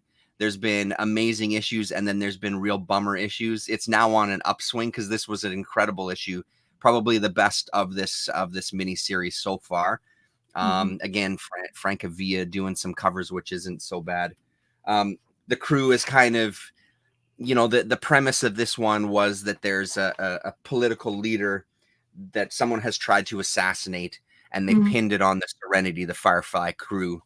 So now they're at a stage where they're going to get run out of town, and they're going to get strung up, basically. And they have to kind of find out.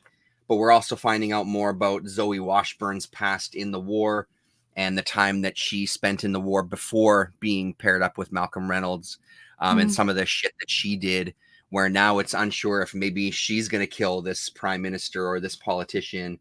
It's really up in the air as to what side she's going to fall on. And that's been super interesting to kind of follow that stuff with some of the characters.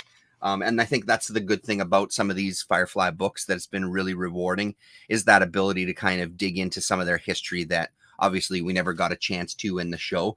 The art isn't my favorite, and that's just kind of the way that it is.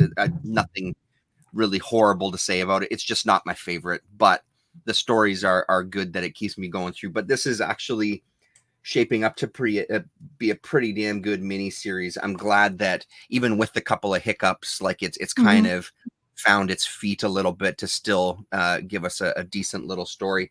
And that political intrigue is another one of those things that it feels like it could continue past this. It feels like there's enough there once we start to figure out more of Zoe's past and what she's going to do here.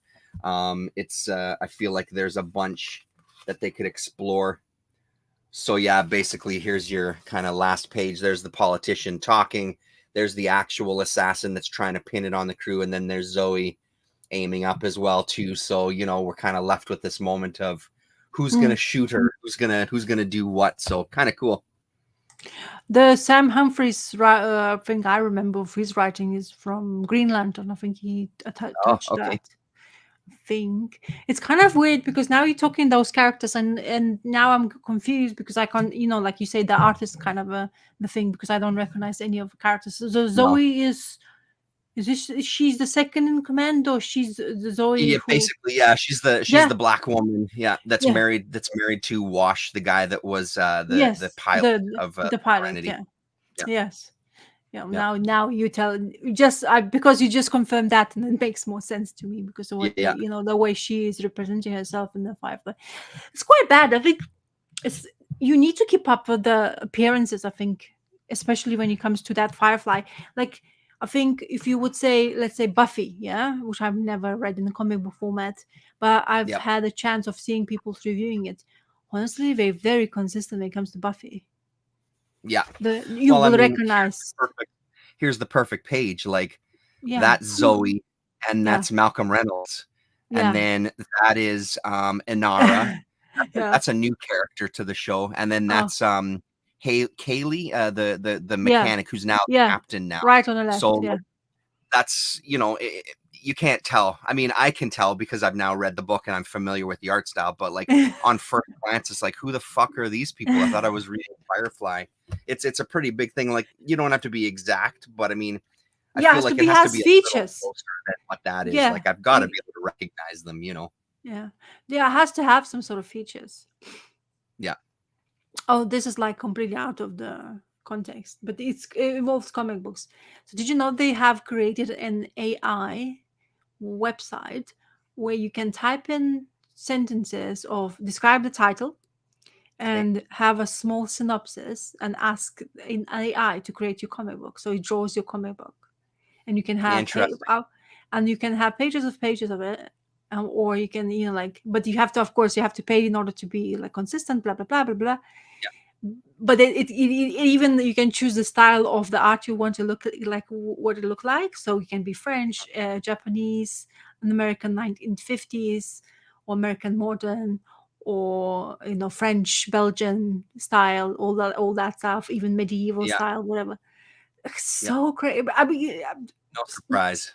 Yeah, because we just talk about Firefly and not able to recognize the faces. I'm just wondering, I mean, this is just me, my head working.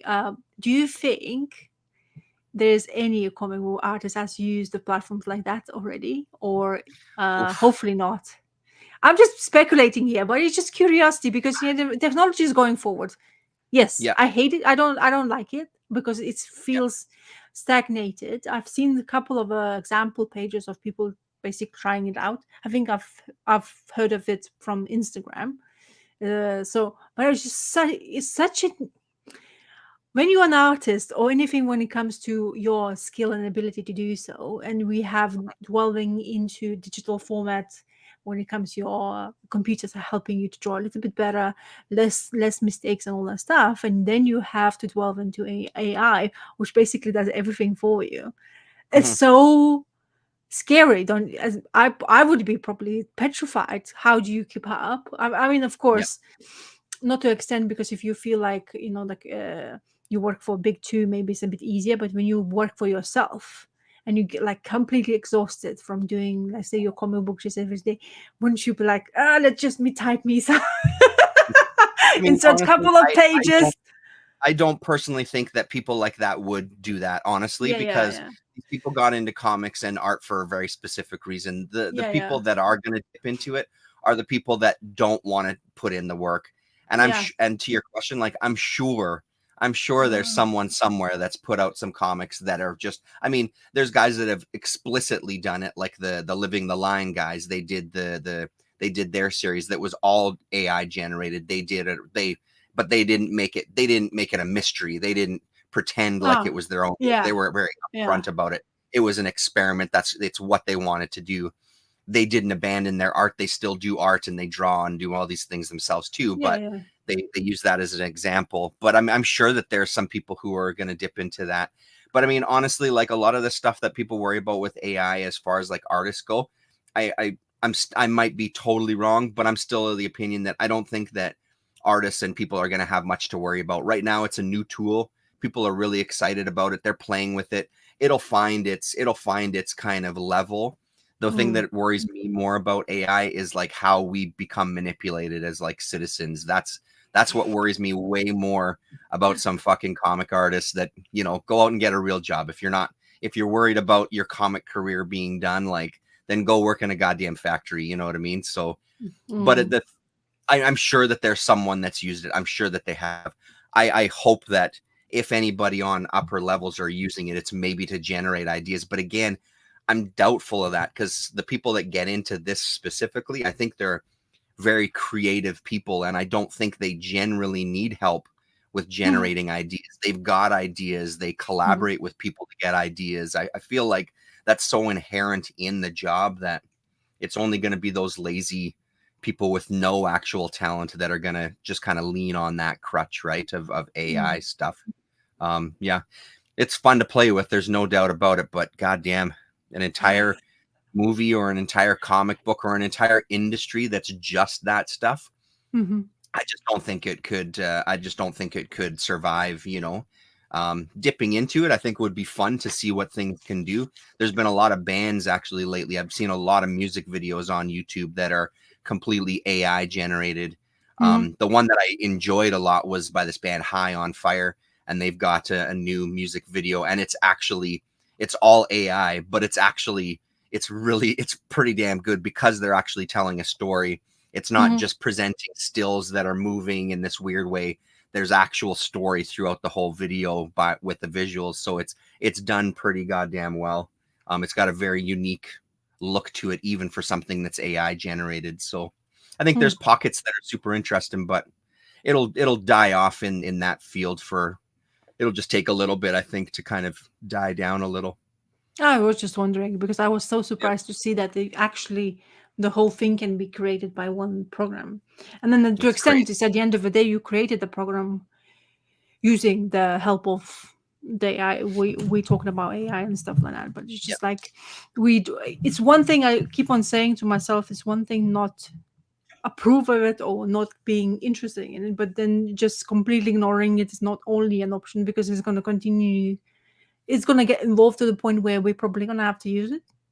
That's I right. would presume so. It's not going So- away anytime soon. It's Yeah, here now to so stay. That's so yeah. for completely ignoring and completely shut it down, it's stupid for me would be even do it. Yeah. So that's why it's curiosity comes into to play and Mhm. just seeing how technology comes into a good part and somewhere where I don't think there's a lot of anything else we could improve on.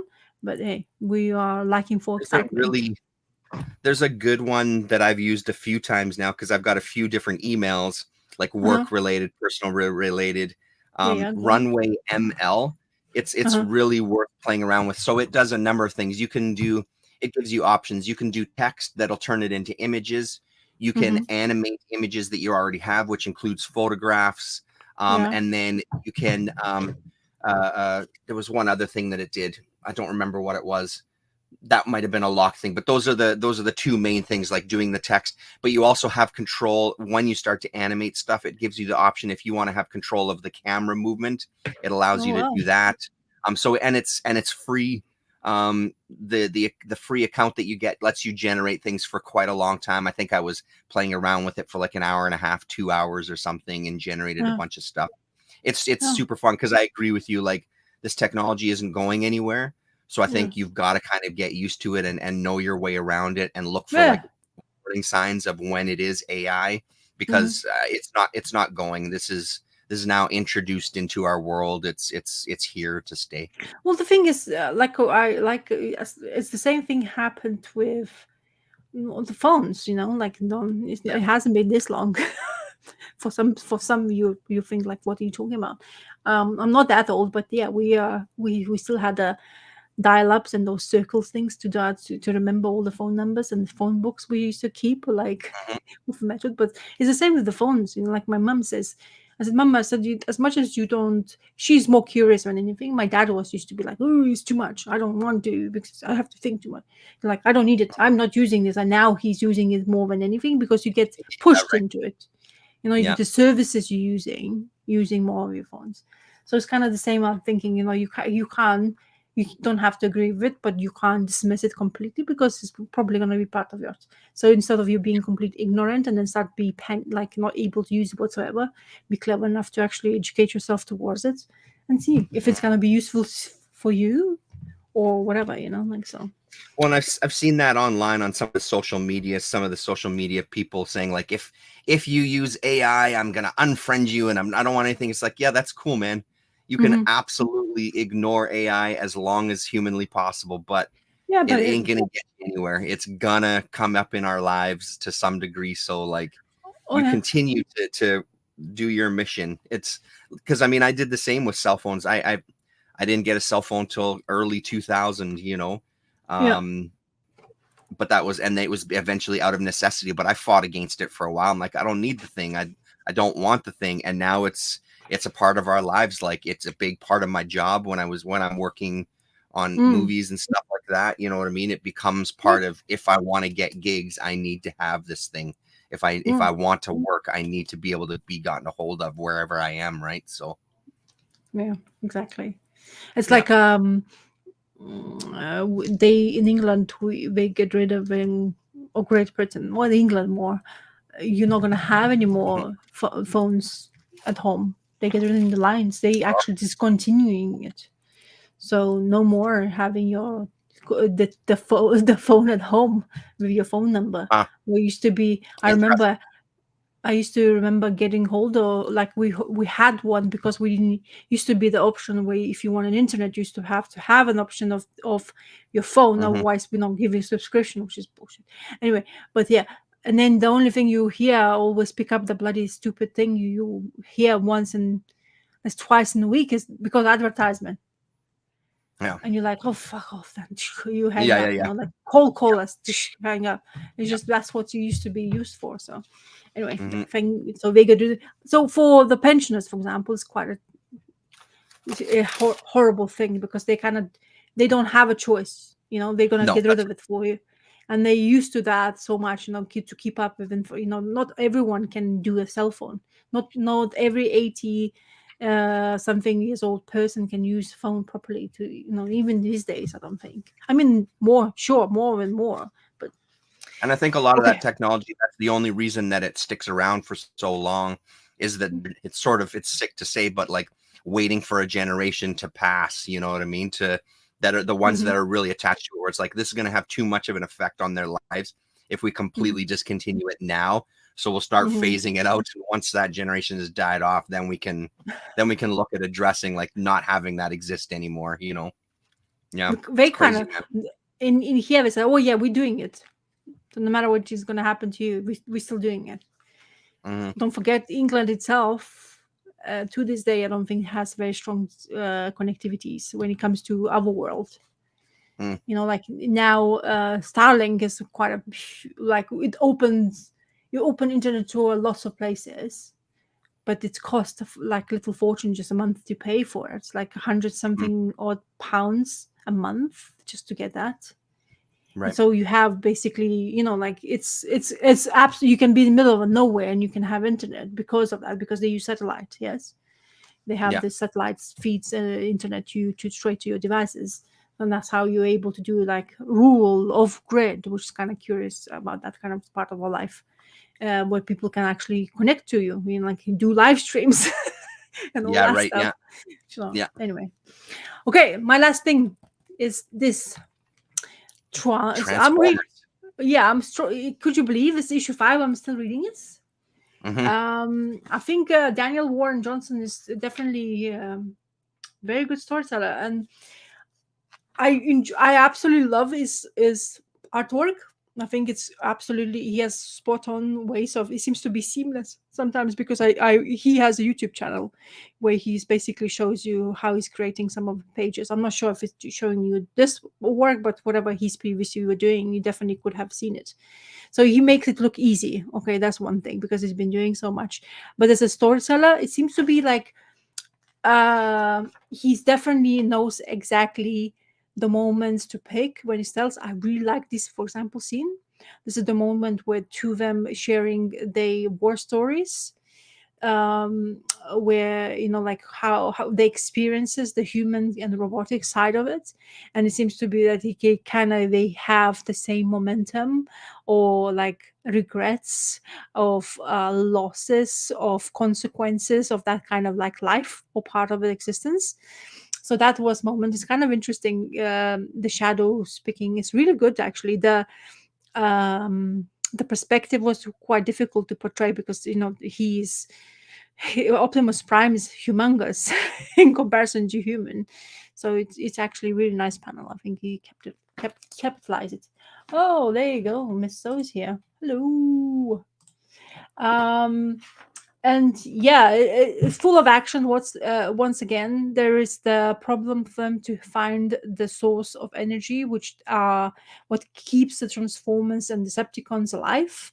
And because they kind of gate crashed the Earth, they have problems finding the real source on Earth to basically bring the or give the life back to the soldiers they have lost. So as we well aware, or if you're not aware, Transformers Decepticons has been in few fights for a long period of time.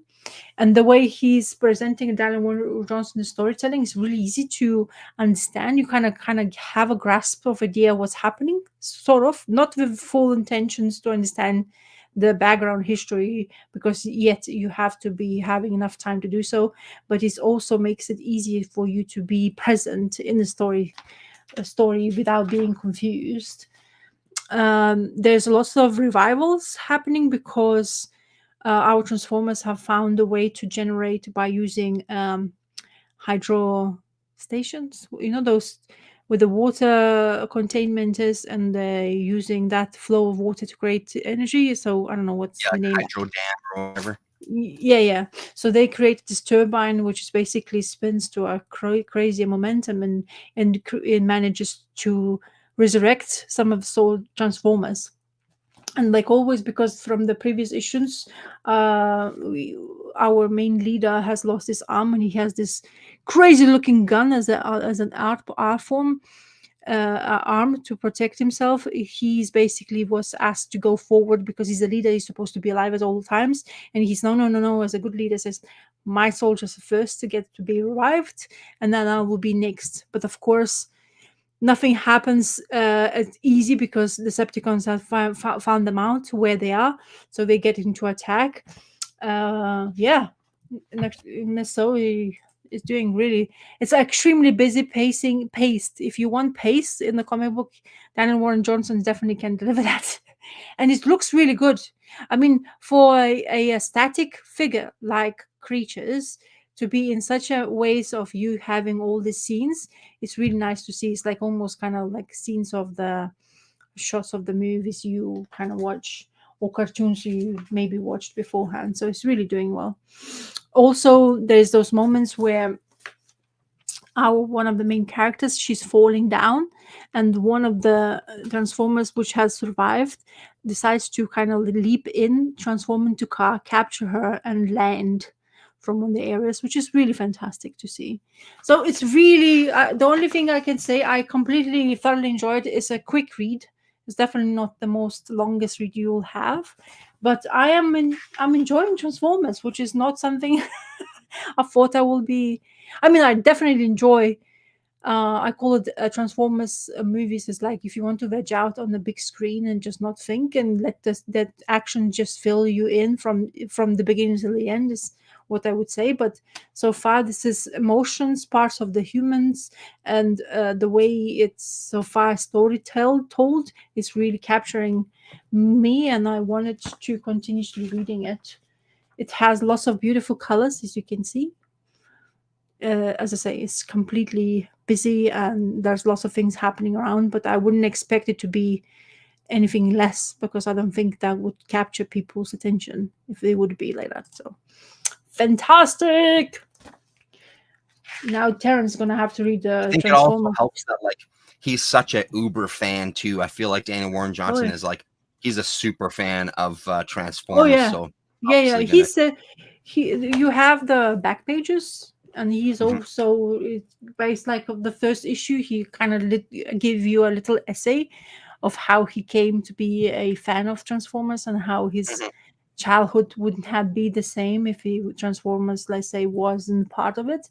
And he was really always kind of like in awe seeing that on screen, and I found it absolutely right up this alley when it comes to the actions and transformations and all that stuff. So yeah. There's a bit of a spoiler in this one, but yeah, it's a lot of people who's been reading. It seems to be in the same vein. Even the people who has read the Transformers comic books prior to this, they found this very refreshing. Even though the story is kind of similar to what it was, I mean, you can't really break. You're talking about Transformers, so you can't really go back Yeah. and do something completely different. It doesn't work like that. So, but Yeah, no, it's there's only so much it's you can do there. funny. The voices I hear, it's the voices that you hear from the cartoons or Yeah. movies. Hmm. Transformers roll out, that thing. I keep on hearing it, no matter what it is. Yeah. That's what you kind of know, what is Transformers famous for. And that voice Yeah. actor is, I mean, the guy is like, he's famous because of his voice. It's just so fantastic sometimes, Hmm. that you can actually have that. But yeah, lucky guy to do this kind of thing. So it's fantastic. As I say, I'm as surprised as I am. I'm not. I heard that people saying, "Oh yeah, you're supposed to, like, if you're taking Transformers into account, so now you have to pick up all the other ones which they have." So Cobra Commander is apparently extremely good as well. So it's a number one they have in the Skybound or whatever, that Energon universe. And this one is written. The Cobra Commander is written by Joshua Williamson, so he's a good writer. I know that for sure. And there's Duke also, and Robert Kirkman is writing that, which is quite. Oh, okay. Oh no, wait, Joshua Williamson doing Duke, but Void Rivals, which is another thing which I'm not sure. It's a Robert Kirkman, so it's a part of universe, but I'm not really even know anything about Void Rivals. Yeah. Who is Void Rivals? What is going on here? Mhm. Yeah. Yes. So Autobots roll out. Yeah. Oh, Huh. really? Oh, Yeah. of course they will. Yeah, I mean, that's the thing, right? Put out a comic, put out the toys. I mean, that's what it was before, and apparently, Exactly. I Gotta get was those old timers money.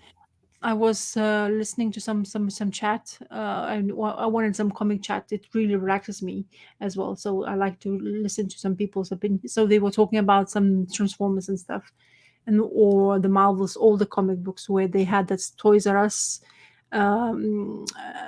thing where you could win something in the entry and you can just spoil yourself to bits. And they were talking about how there was a dream for them as a kid to win that, so we can actually go to the Hmm. Toys R Us and completely splash. I A think all of shopping us spree. had. Yeah, I think all of us, when you grow up as a child and if you are at all interested in whatever toys you have, Yeah.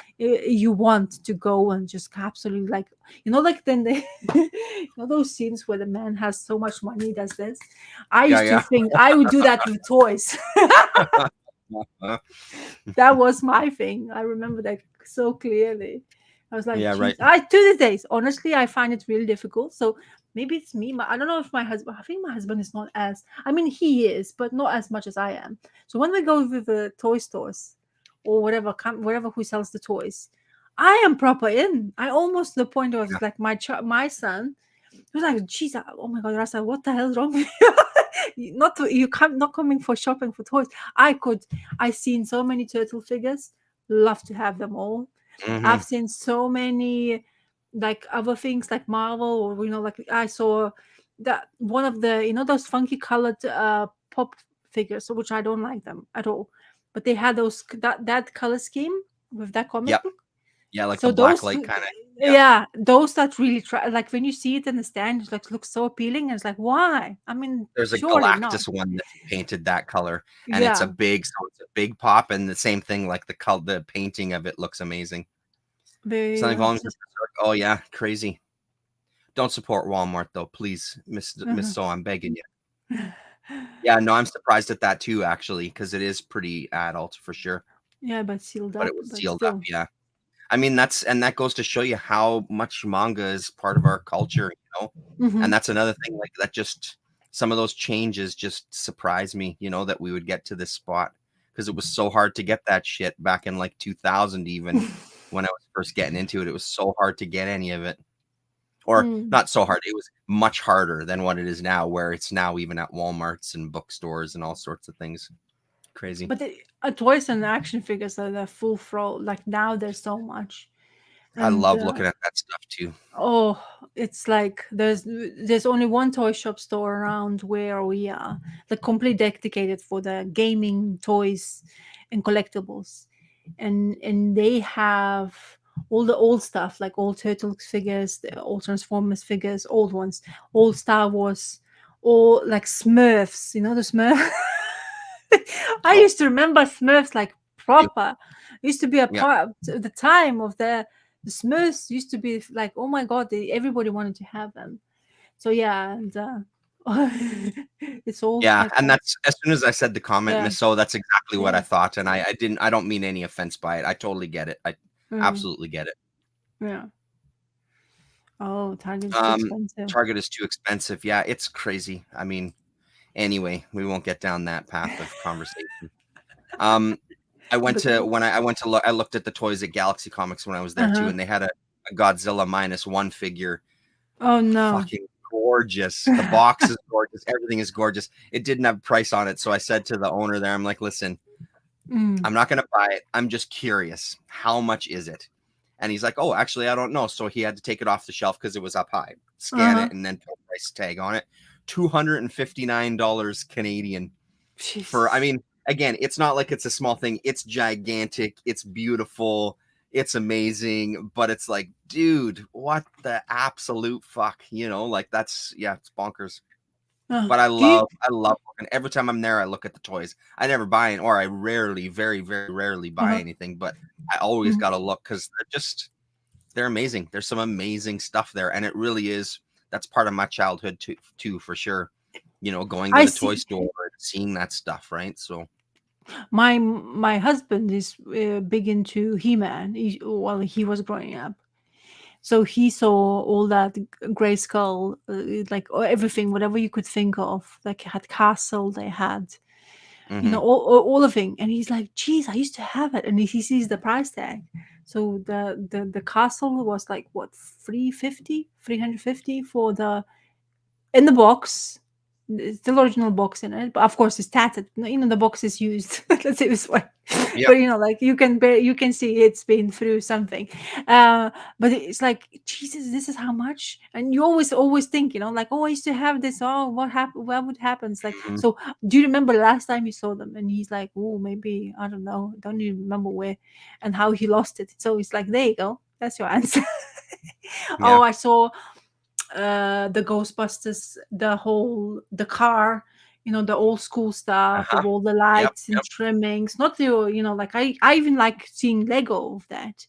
Like Back to Yep. the Future, I used to like Lego have, and it's like a 200 pound a pop. And you're like, bloody hell. And you're Yep. like, yeah, it's the adult version thing, not Legos. You wouldn't buy that for your child. That would be just too Uh-huh. precious for you to do that. But it's nice to see when you go and look at it, and you just like straight away you've been dropped in the way when you were a child, and you're like completely amazed by it. Yep. Oh, Yeah, it costs you if you want to relive your youth, that's for sure. They know how to make mm-hmm. sure they get your money. Yeah, there's Yeah, I those mean, room is random. the big thing for sure for toy collecting. That's a big part of it. And also Uh-huh. it's like it's not like it is with boxes. I mean, comics, sorry. It's not like it is with comics. Because I Yeah, mean, some of that you stuff, showed I it. mean, I take them out of the boxes because they're up there. But like now that they're up there, it's not like I sit there and play with them. You know what I mean? Like, oh, let's do a battle. Like at least with the books that I have on my shelf, I can reread them. I can sit and, but Yeah. it's not like I'm setting up scenarios and having them fight each other, having Batman swing in and save the day, So But you know what I yeah, like about that part of people doing, of course, you need space for that. But they make scenes out of it. Like I absolutely love. I don't know why, but I love yeah, seeing people animating those figures. So they're like those, yeah. like Spider-Man. Those kind of parts I find it fascinating. I It had is for mini sure. aliens. Oh wow. You okay? You're not gonna Yeah, choke yeah. from the Sorry, excitement choking of on toys.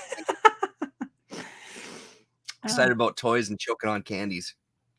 Yeah, yeah. no, that's true. I'm not saying I'm too old to play with them. It's just it's not something that I revert to. But yeah, I mean, they're there. I check them out. I make sure everybody's standing and in their right spots, and Mm. But you yeah, still, you have quite a few. That Phantom Stranger.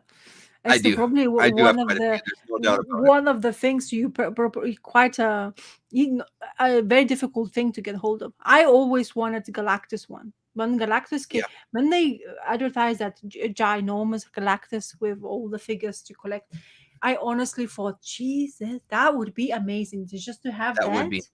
That would be like I a agree. proper spot on thing. You have just one thing, and you can actually manipulate all your whatever other Marvel characters, and there you go, you have a scene perfect. That would be just Mhm. fantastic. But then it was like, what, just for a figure itself, or like, what, I don't remember, 400, 500 pounds or something ridiculous. You'll- And you're like, oh my god. I mean, but some people, there's a way of doing this stuff if you want to, but there's lots of kind of head power and ability to use your skills in order Right. to basically make money, to make money for doing that kind of thing. Yeah. Not everybody can. Oh, And I look. think that's it. Like it is with the comics. I Mhm. think you need to, if you're going to be into that, you have to be into it to a degree where you can buy some figures that are going to rise in price and then sell them so you can Yeah. buy the ones you really want. Like, I feel Yeah. like it's a little bit of that mentality to it where you have to understand that some shit can't go out of the box. It's got to be in a dark room inside a case and pristine, so you know that you can sell it and then get onto some other ones. Oh yeah, for Spawn figures, Yeah, quite. Spawn figures, yeah. They were He, when McFarlane started his toy line, man. Like, I remember that to this day, because when when that shit started coming out, I bought a bunch of stuff. I had a Texas Chainsaw Massacre, a couple of Texas Chainsaw Massacre. I had an Ozzy Osbourne. I think I had an wow. Evil Dead. I had a bunch of, and then the Spawn. They also did this line where it was these spawns that apparently they would all attach together to make one giant figure. I could never make the giant figure, but I got some of those, and it was because those toys were so different and the quality was like light years ahead of what was kind of around at that time, right? He really Yeah. upped the game with his Spawn stuff, or the McFarlane, toy line rather. Yeah, good one. I'm the same way. I like to open the box and take it out as well too. I Okay, agree. there's another question. So you open the box. Do you dump the box in the bin? Oh, fuck no. I saved the box. I've got the box. The same reason, in case I want to resell it, right? Like, if I come to a point where I want to resell these, like, I know Yeah. that part of that value is going to be that fucking stupid box. So I save the box, yeah. And also because some of the characters come with a lot of extra little bits. Yeah. So I like to keep those taped in that box so I don't lose them. But Yeah. that's the only reason I save them, is for resale down the line. Otherwise, they'd be in the garbage because they're up there on the shelf. And even though I look at those and go, I'm never selling any of those, I've still got the boxes, because there might come a time where I do, or I have to, or whatever it is, right? Like, you come to a point where you don't have can't keep it forever. Yeah, there's a way of. Some things always comes to the end, unfortunately, in those sense. Yeah, I like. I wanted to, Miss So, are you gonna get, just for sake of it, 350th issue of Spawn? Do you do that kind of thing, or no, not at all? I wonder, because of if you're liking Spawn that much. Some of the boxes are gorgeous. Yeah. And I mean, it's even with my synthesizer gear and stuff too, right? The stuff that's come in boxes, I've saved those boxes again for the same reason. Like, also, if we move, then it's nice to be able to put it back in its actual box to make sure it's packed away, because some of that shit is expensive. But it's also for the same thing. Like, if I want to resell it, I've got the box, I've got everything, But yeah, it's a pain in the ass of keeping that shit, and that's it's a pain in the ass. So where do you put them?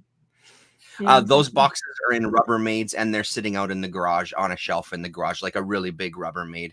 And they're protected, and like, they're wrapped up and stuff. So, and then the toy ones are down here. I've got in another room, I've got the boxes in kind of a Rubbermaid. Oh, okay. I'm behind the new Spawn. I started reading this and decided to go back.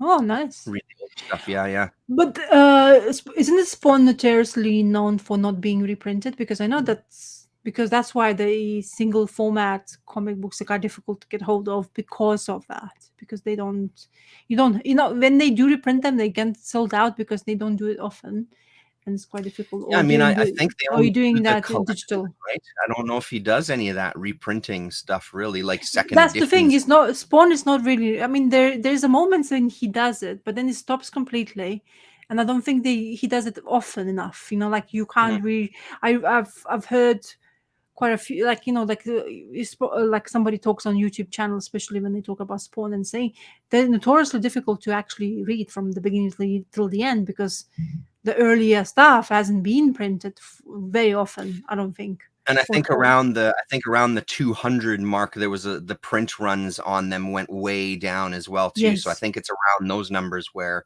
there's Mhm. not nearly as many as there once was. So they're really hard to get a hold of.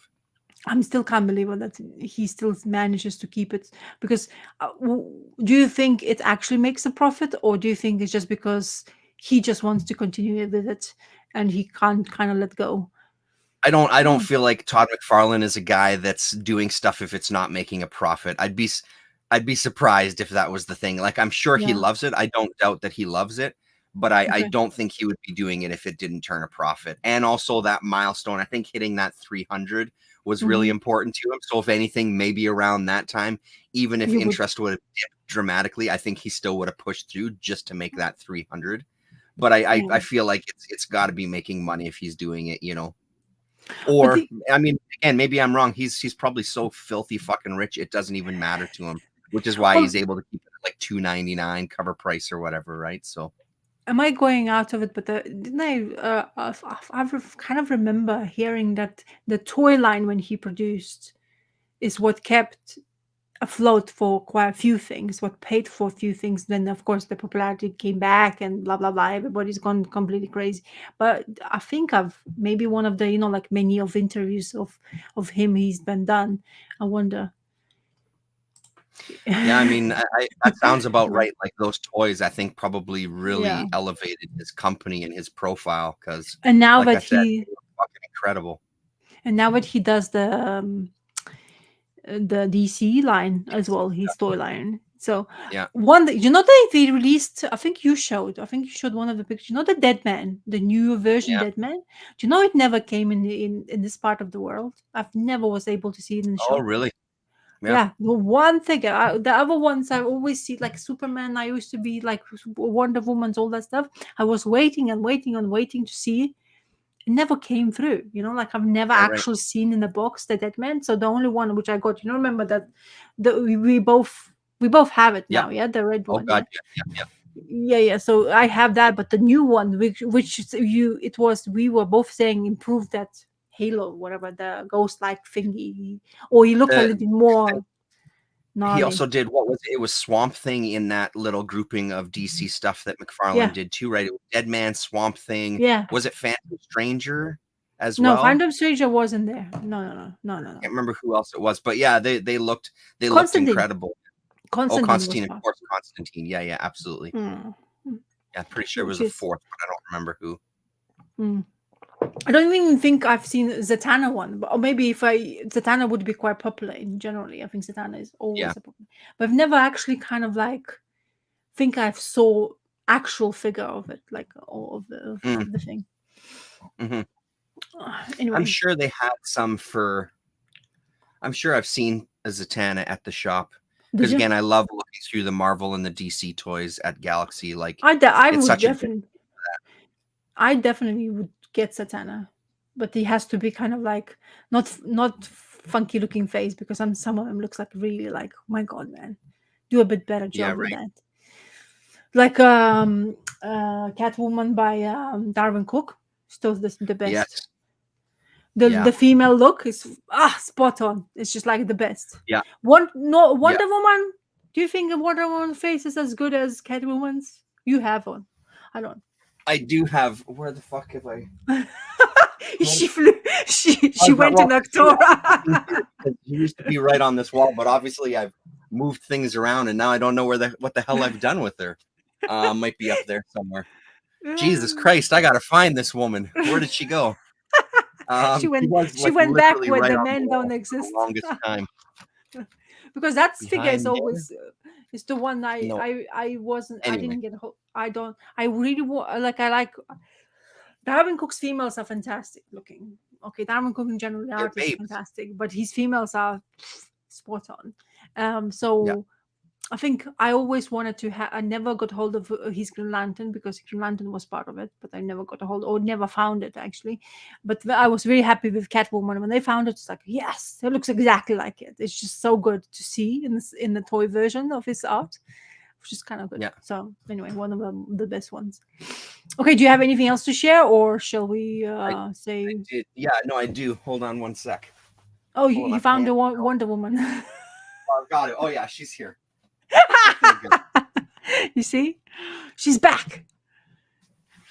Here she is. God damn. I'm like, where the hell did it go? I was actually questioning my sanity there Look for a at minute. you and your toys. So you need to know where she is. Yeah. Oh There no, she her is. face is good. Yeah, her face is as good as that. Her She's figure's a great. bit, but her figure looks a little bit stiff, no? Yeah, I mean, but that's just the limitations of it being a toy, right? Yeah. Like Lol, nice. the you know, the legs are pretty stiff. Thanks very much, Miss So. Um, that's hilarious. It's Stand. funny. You see, I told you I need to mention that. You see, I mentioned it straight away. You'll know where I the knew, figures you are. know, yeah. It's so funny when that happens with your collection, right? Like Yeah. there's always stuff that you Yeah. where the hell did I put it? And then you get fixated on it. Yeah, I mean, she's solid as she should be, like she is in the Yeah. cartoon, like bigger than Superman and Yeah. If not you someone have, that's gonna push around. Like she's impressive. He drew her amazingly. you should. I don't know if Miss O, if you've read it. That New Frontier is called the storyline by Darwin Cook. There's an animation, which is with his art, but also there's a Fucking collected unbelievable. edition, and she's massive in there. She's bigger than Superman, like proper, like you're supposed to be, kind of thing. You know, like Yeah. she's like towers him like half head, isn't it? Like, and Easily. she's Yeah. like, yeah. It was Like when like she gets almost, down off that table, she's looking down at him and yeah. he's That looking was up at her. yeah, that was a Yeah. beautiful scene. That's one of the best scenes I think he has in that And one. the movie is really great because on Yeah, the Blu-ray they have you can do a yeah. commentary track and it's Darwin Cook talking about it the whole time. It's so I've No, listened to it probably 3 or 4 times. It's so good. Like since oh because it's shit. one of my favorites. It's really great just to hear him talking about like his career, but also about the making of the comic and stuff. Yeah, she's an Mhm. Amazon, exactly right. Yeah. Yeah, exactly. So I've just got a couple things to kind of wrap it up. Yeah. I wanted to see if Um, they have it's on a Blu-ray. You have the Blu-ray, yeah? I do. They came out in there was a couple of versions that came out. One just regular, and then there was one like that was in a tin, Oh. like a special edition, anniversary edition, or whatever. So I upgraded to that one. Same Mhm. special features. There's nothing different about it. It's just a tin kind of case for it instead. But it's so good, and honestly, it's really worth it. The cartoon itself is amazing. They do such a good job of putting his art on the screen, and he talks about it as well. But it's all about that commentary track. It's so amazing to hear him talk about just Uh-huh. his love for the comics and the experience of making the cartoon because he's got everything positive to say about it. The team was amazing, and he picks out some of his favorite scenes, and just hearing him talk about his time with superheroes and why he put in the losers and what that older comics mean to him, and like it's all just super interesting because he was a very cool, seemed like a very cool guy, very very cool guy. Oh, talking about losers, did you manage? You were collecting them quite a few times. Were you Yep, looking? I've got Did you manage? Did you manage to collect them all? sure as hell did. Yeah, even the Oh first wow! appearance in whatever our Army at War or whatever it was, Oh there was yeah, a yeah, first yeah. I appearance. remember that I one. even got I that one remember as well. how. Yeah, I've got the Yeah, whole run. you were quite chuffed, weren't you? Like when you were Yep. like, "Yeah, look at me," because that's Yeah, what yeah, yeah. basically that storyline started me curious about losers because he was inputting them in that storyline quite. I mean, I wouldn't have known them beforehand. I don't think. I mean, because it's Mhm. quite long, like old comic book, which I wasn't really into it at the moment.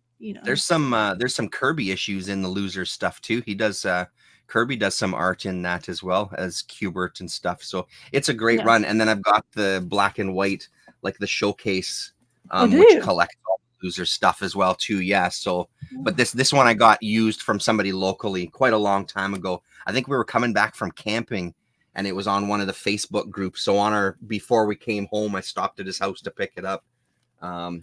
Yeah, so Mhm. I've got it in black and white as well. Oh, wow. So the last couple of things that I read, this one not much to say about it.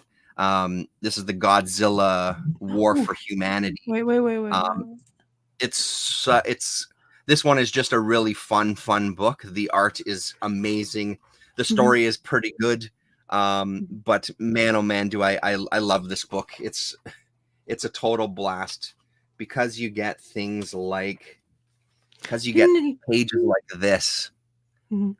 Oh wow. Like this is the, yeah. So this creature here, this new kaiju is poisoning all these other kaiju and turning them like stark raving mad. So he's now down to kind of fighting Godzilla.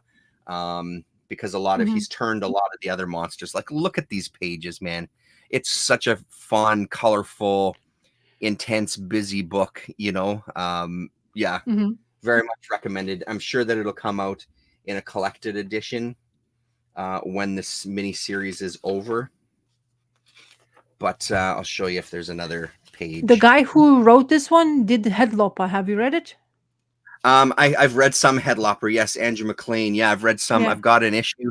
I've read a little bit of it, and he does some covers for it as well too. And the artist on here is a guy named Jake Smith, who's doing the art, and I think he does a really good job of it. Everybody, even the adults, look kind of like children.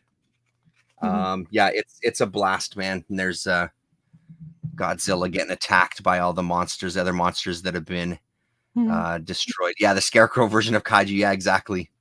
Very good. So yeah, that's War for Humanity. It's issue number 4. I think there's only one issue left, and it's got a TMNT ad on the back.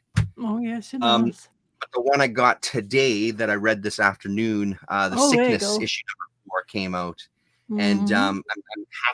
I'm happy to report that it You- now is making a lot more sense. They've started to tie some things together.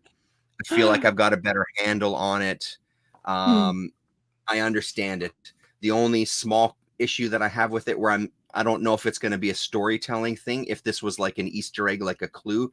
So there's 2 different storylines going on. One that takes place in 1945 and one that takes place in 1955. So in the okay. 1955 one, he's this doctor and he's looking into all these cases where people have gone crazy and started hallucinating and things like that. And he has all these papers that he's compiled about the cases that he's researching, and his wife finds them. And where the fuck is that passage? His wife finds all his papers, and he's greeted when he comes home to see her. She's sitting there going like, they were going to have a date night that he's now missed. She is kind of like saying like, I wanted this. He apologizes to her, and she's like, I wanted this night for you though, because you're so into this stuff here that you need to step away from it. And what she says is, you're nose deep in this. If anyone else found these notes and scribbles, they'd think you were the damn Zodiac killer. The Zodiac killer didn't happen till like 1969 or 1968 or something. So for this story to take place in 1955, Yes. referencing the Zodiac. So I'm wondering if that's just sloppy writing or if that's supposed to be a clue, because there is something going on with like how time is kind of passing, how these 2 periods are really entwined together still doesn't quite make sense. I feel like there's more to it. So I'm wondering if that was like a little kind of Easter egg clue, or if it was just they fucked up, you know what I mean? But I'll show you a couple of Jenna Shaw's pages because her pages remain just amazing. I love her style. So this is the guy from the 1945 timeline, and he's been hallucinating in a big way. His friends are trying to help him because he's losing touch. Yeah, and that's the thing. It might be a parallel universe, exactly, Miss. So he's starting to lose touch. So even though they can't see this person that's following him around, they figured out a way to kind of make it manifest itself to their friend, and then they want to be there for him, and they got baseball bats and they want to beat the shit out of this what they think is an invisible something in his brain. Like they're actually trying to help their friend, which is kind of touching because they think he's nuts, but they're actually trying to do something to help him out. But then we get these pages as the timelines start to, because this is our character from 1955, and then it's kind of flipping back and forth. It's just, her art is so incredible, and she's able to pull off these just nice creepy moments, And this is the first time that this two storylines really kind of intertwined like that. So that's what makes me feel like there's something more to this timeline thing that we just haven't found out yet. So I'm happy that it's kind of found a footing, because those last two issues were a little dodgy, where I just felt so lost. I now feel like at least I have a footing and there's a bit more of a story to kind of latch onto, because it felt like it was getting a little too far gone for me to even kind of wrap my head around. So a good book, Uncivilized Books. And then they're doing at the back, they show Collected in the back inside cover, they've been doing multiple reprints. I think issue number one is on its third edition already. So it's a hit for them, clearly, which is great. So they're keeping it in print, and they're doing different covers for the new printings. And then those are the covers for the next issue. So it's good for them, for a small independent company like Uncivilized Books. First printing. Uncivilizedbooks.com. Yeah, first printing number one issue goes for £35 on eBay. Wow. And then I've got this one, the number one that was signed by them as well, that I won in that contest, which was pretty sweet, with a little bit of art in the back, a little sketch that she did, which is super cool. And then an advertisement, like a print. So yeah, super cool and that's a cover I don't have as well too. So yeah, I'm trying to keep my expectations low, but I do have I'm excited about it. I think it's just gonna evolve into a really solid book. We'll see how it goes.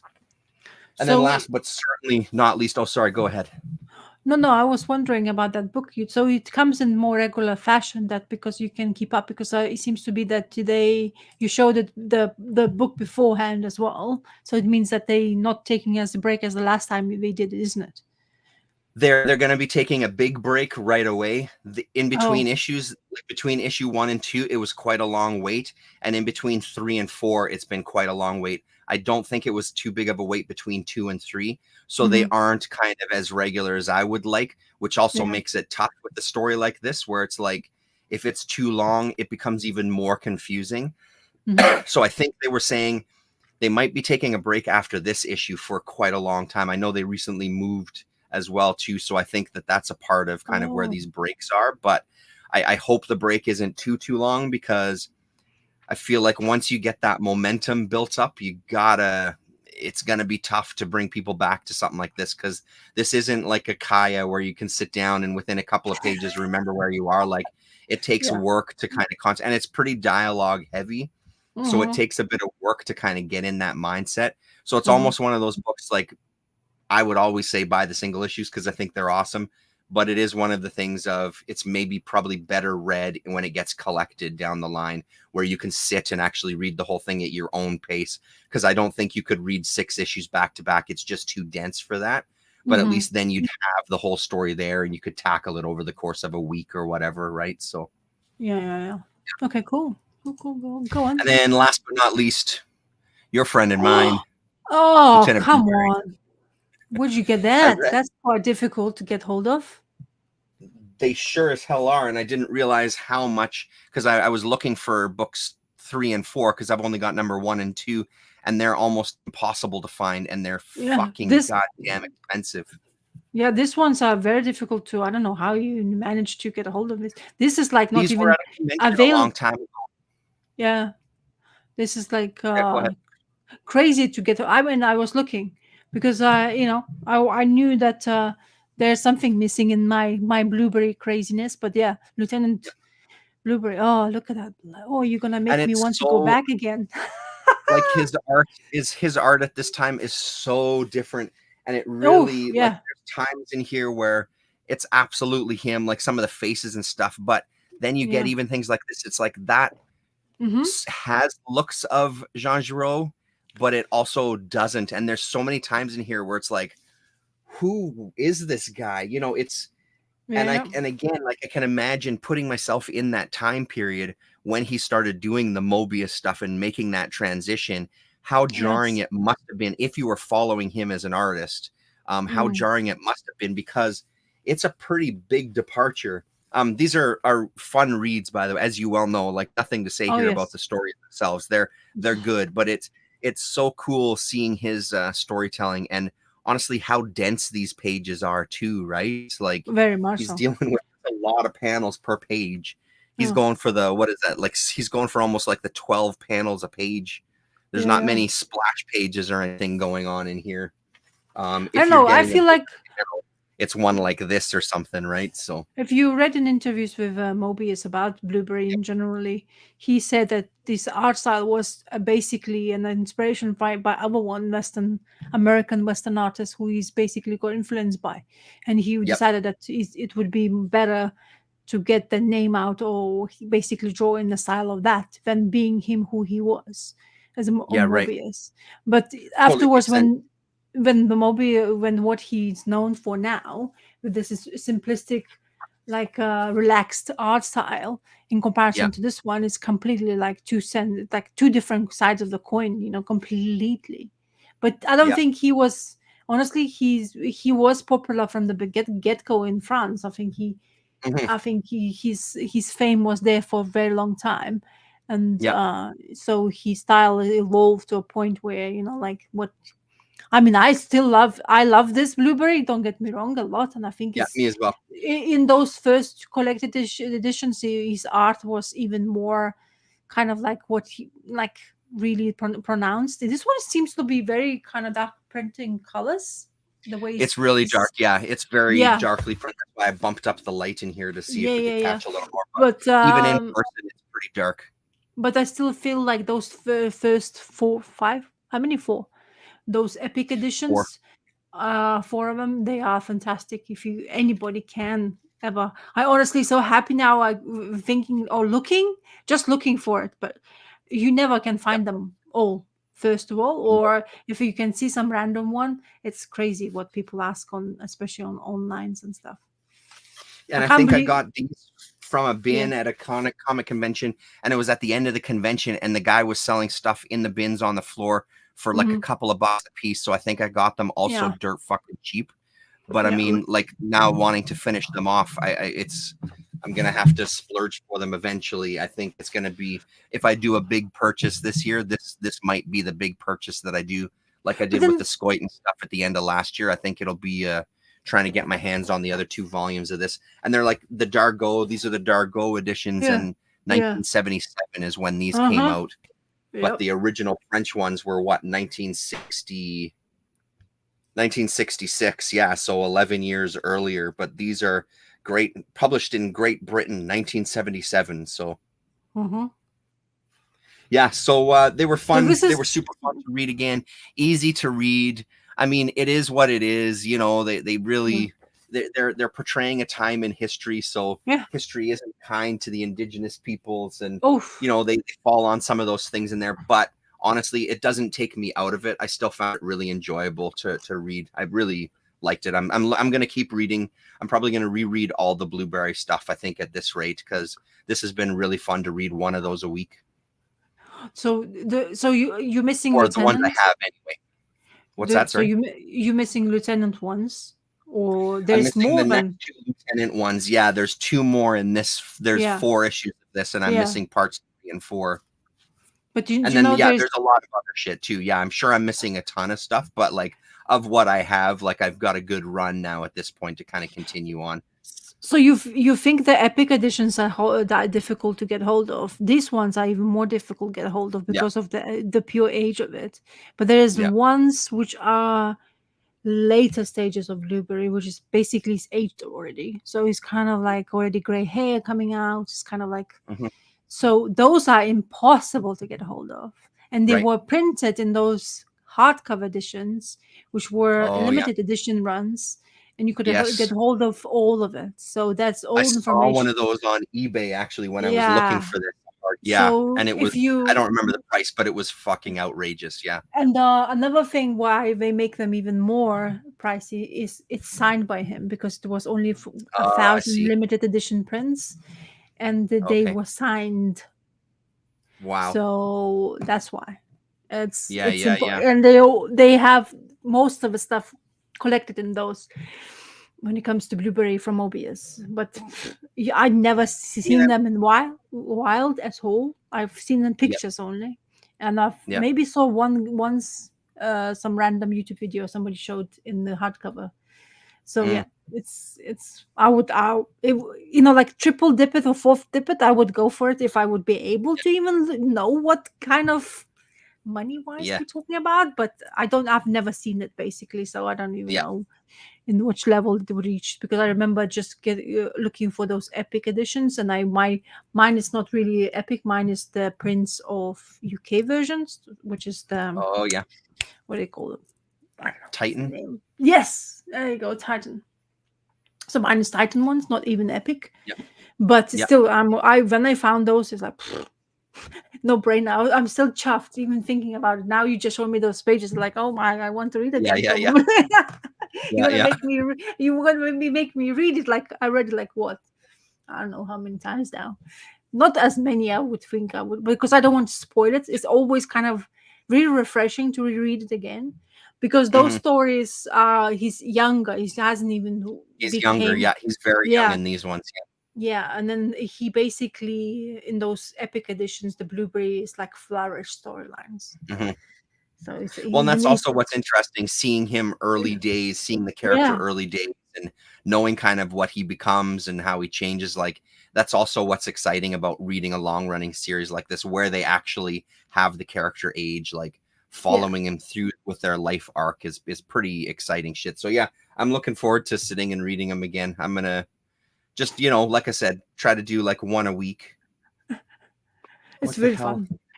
It's fucking sorry, the phone is buzzing, and it's just like we were talking about earlier with landlines, where it's just people trying to sell you shit. I'm finding so much more text messages now that are spam text messages.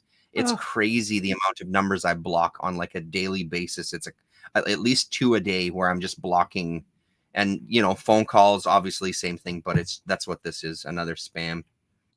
I'm Yeah. from Global Talent. Are you looking for a job? Yes, Sandra. As a matter of fact, get lost.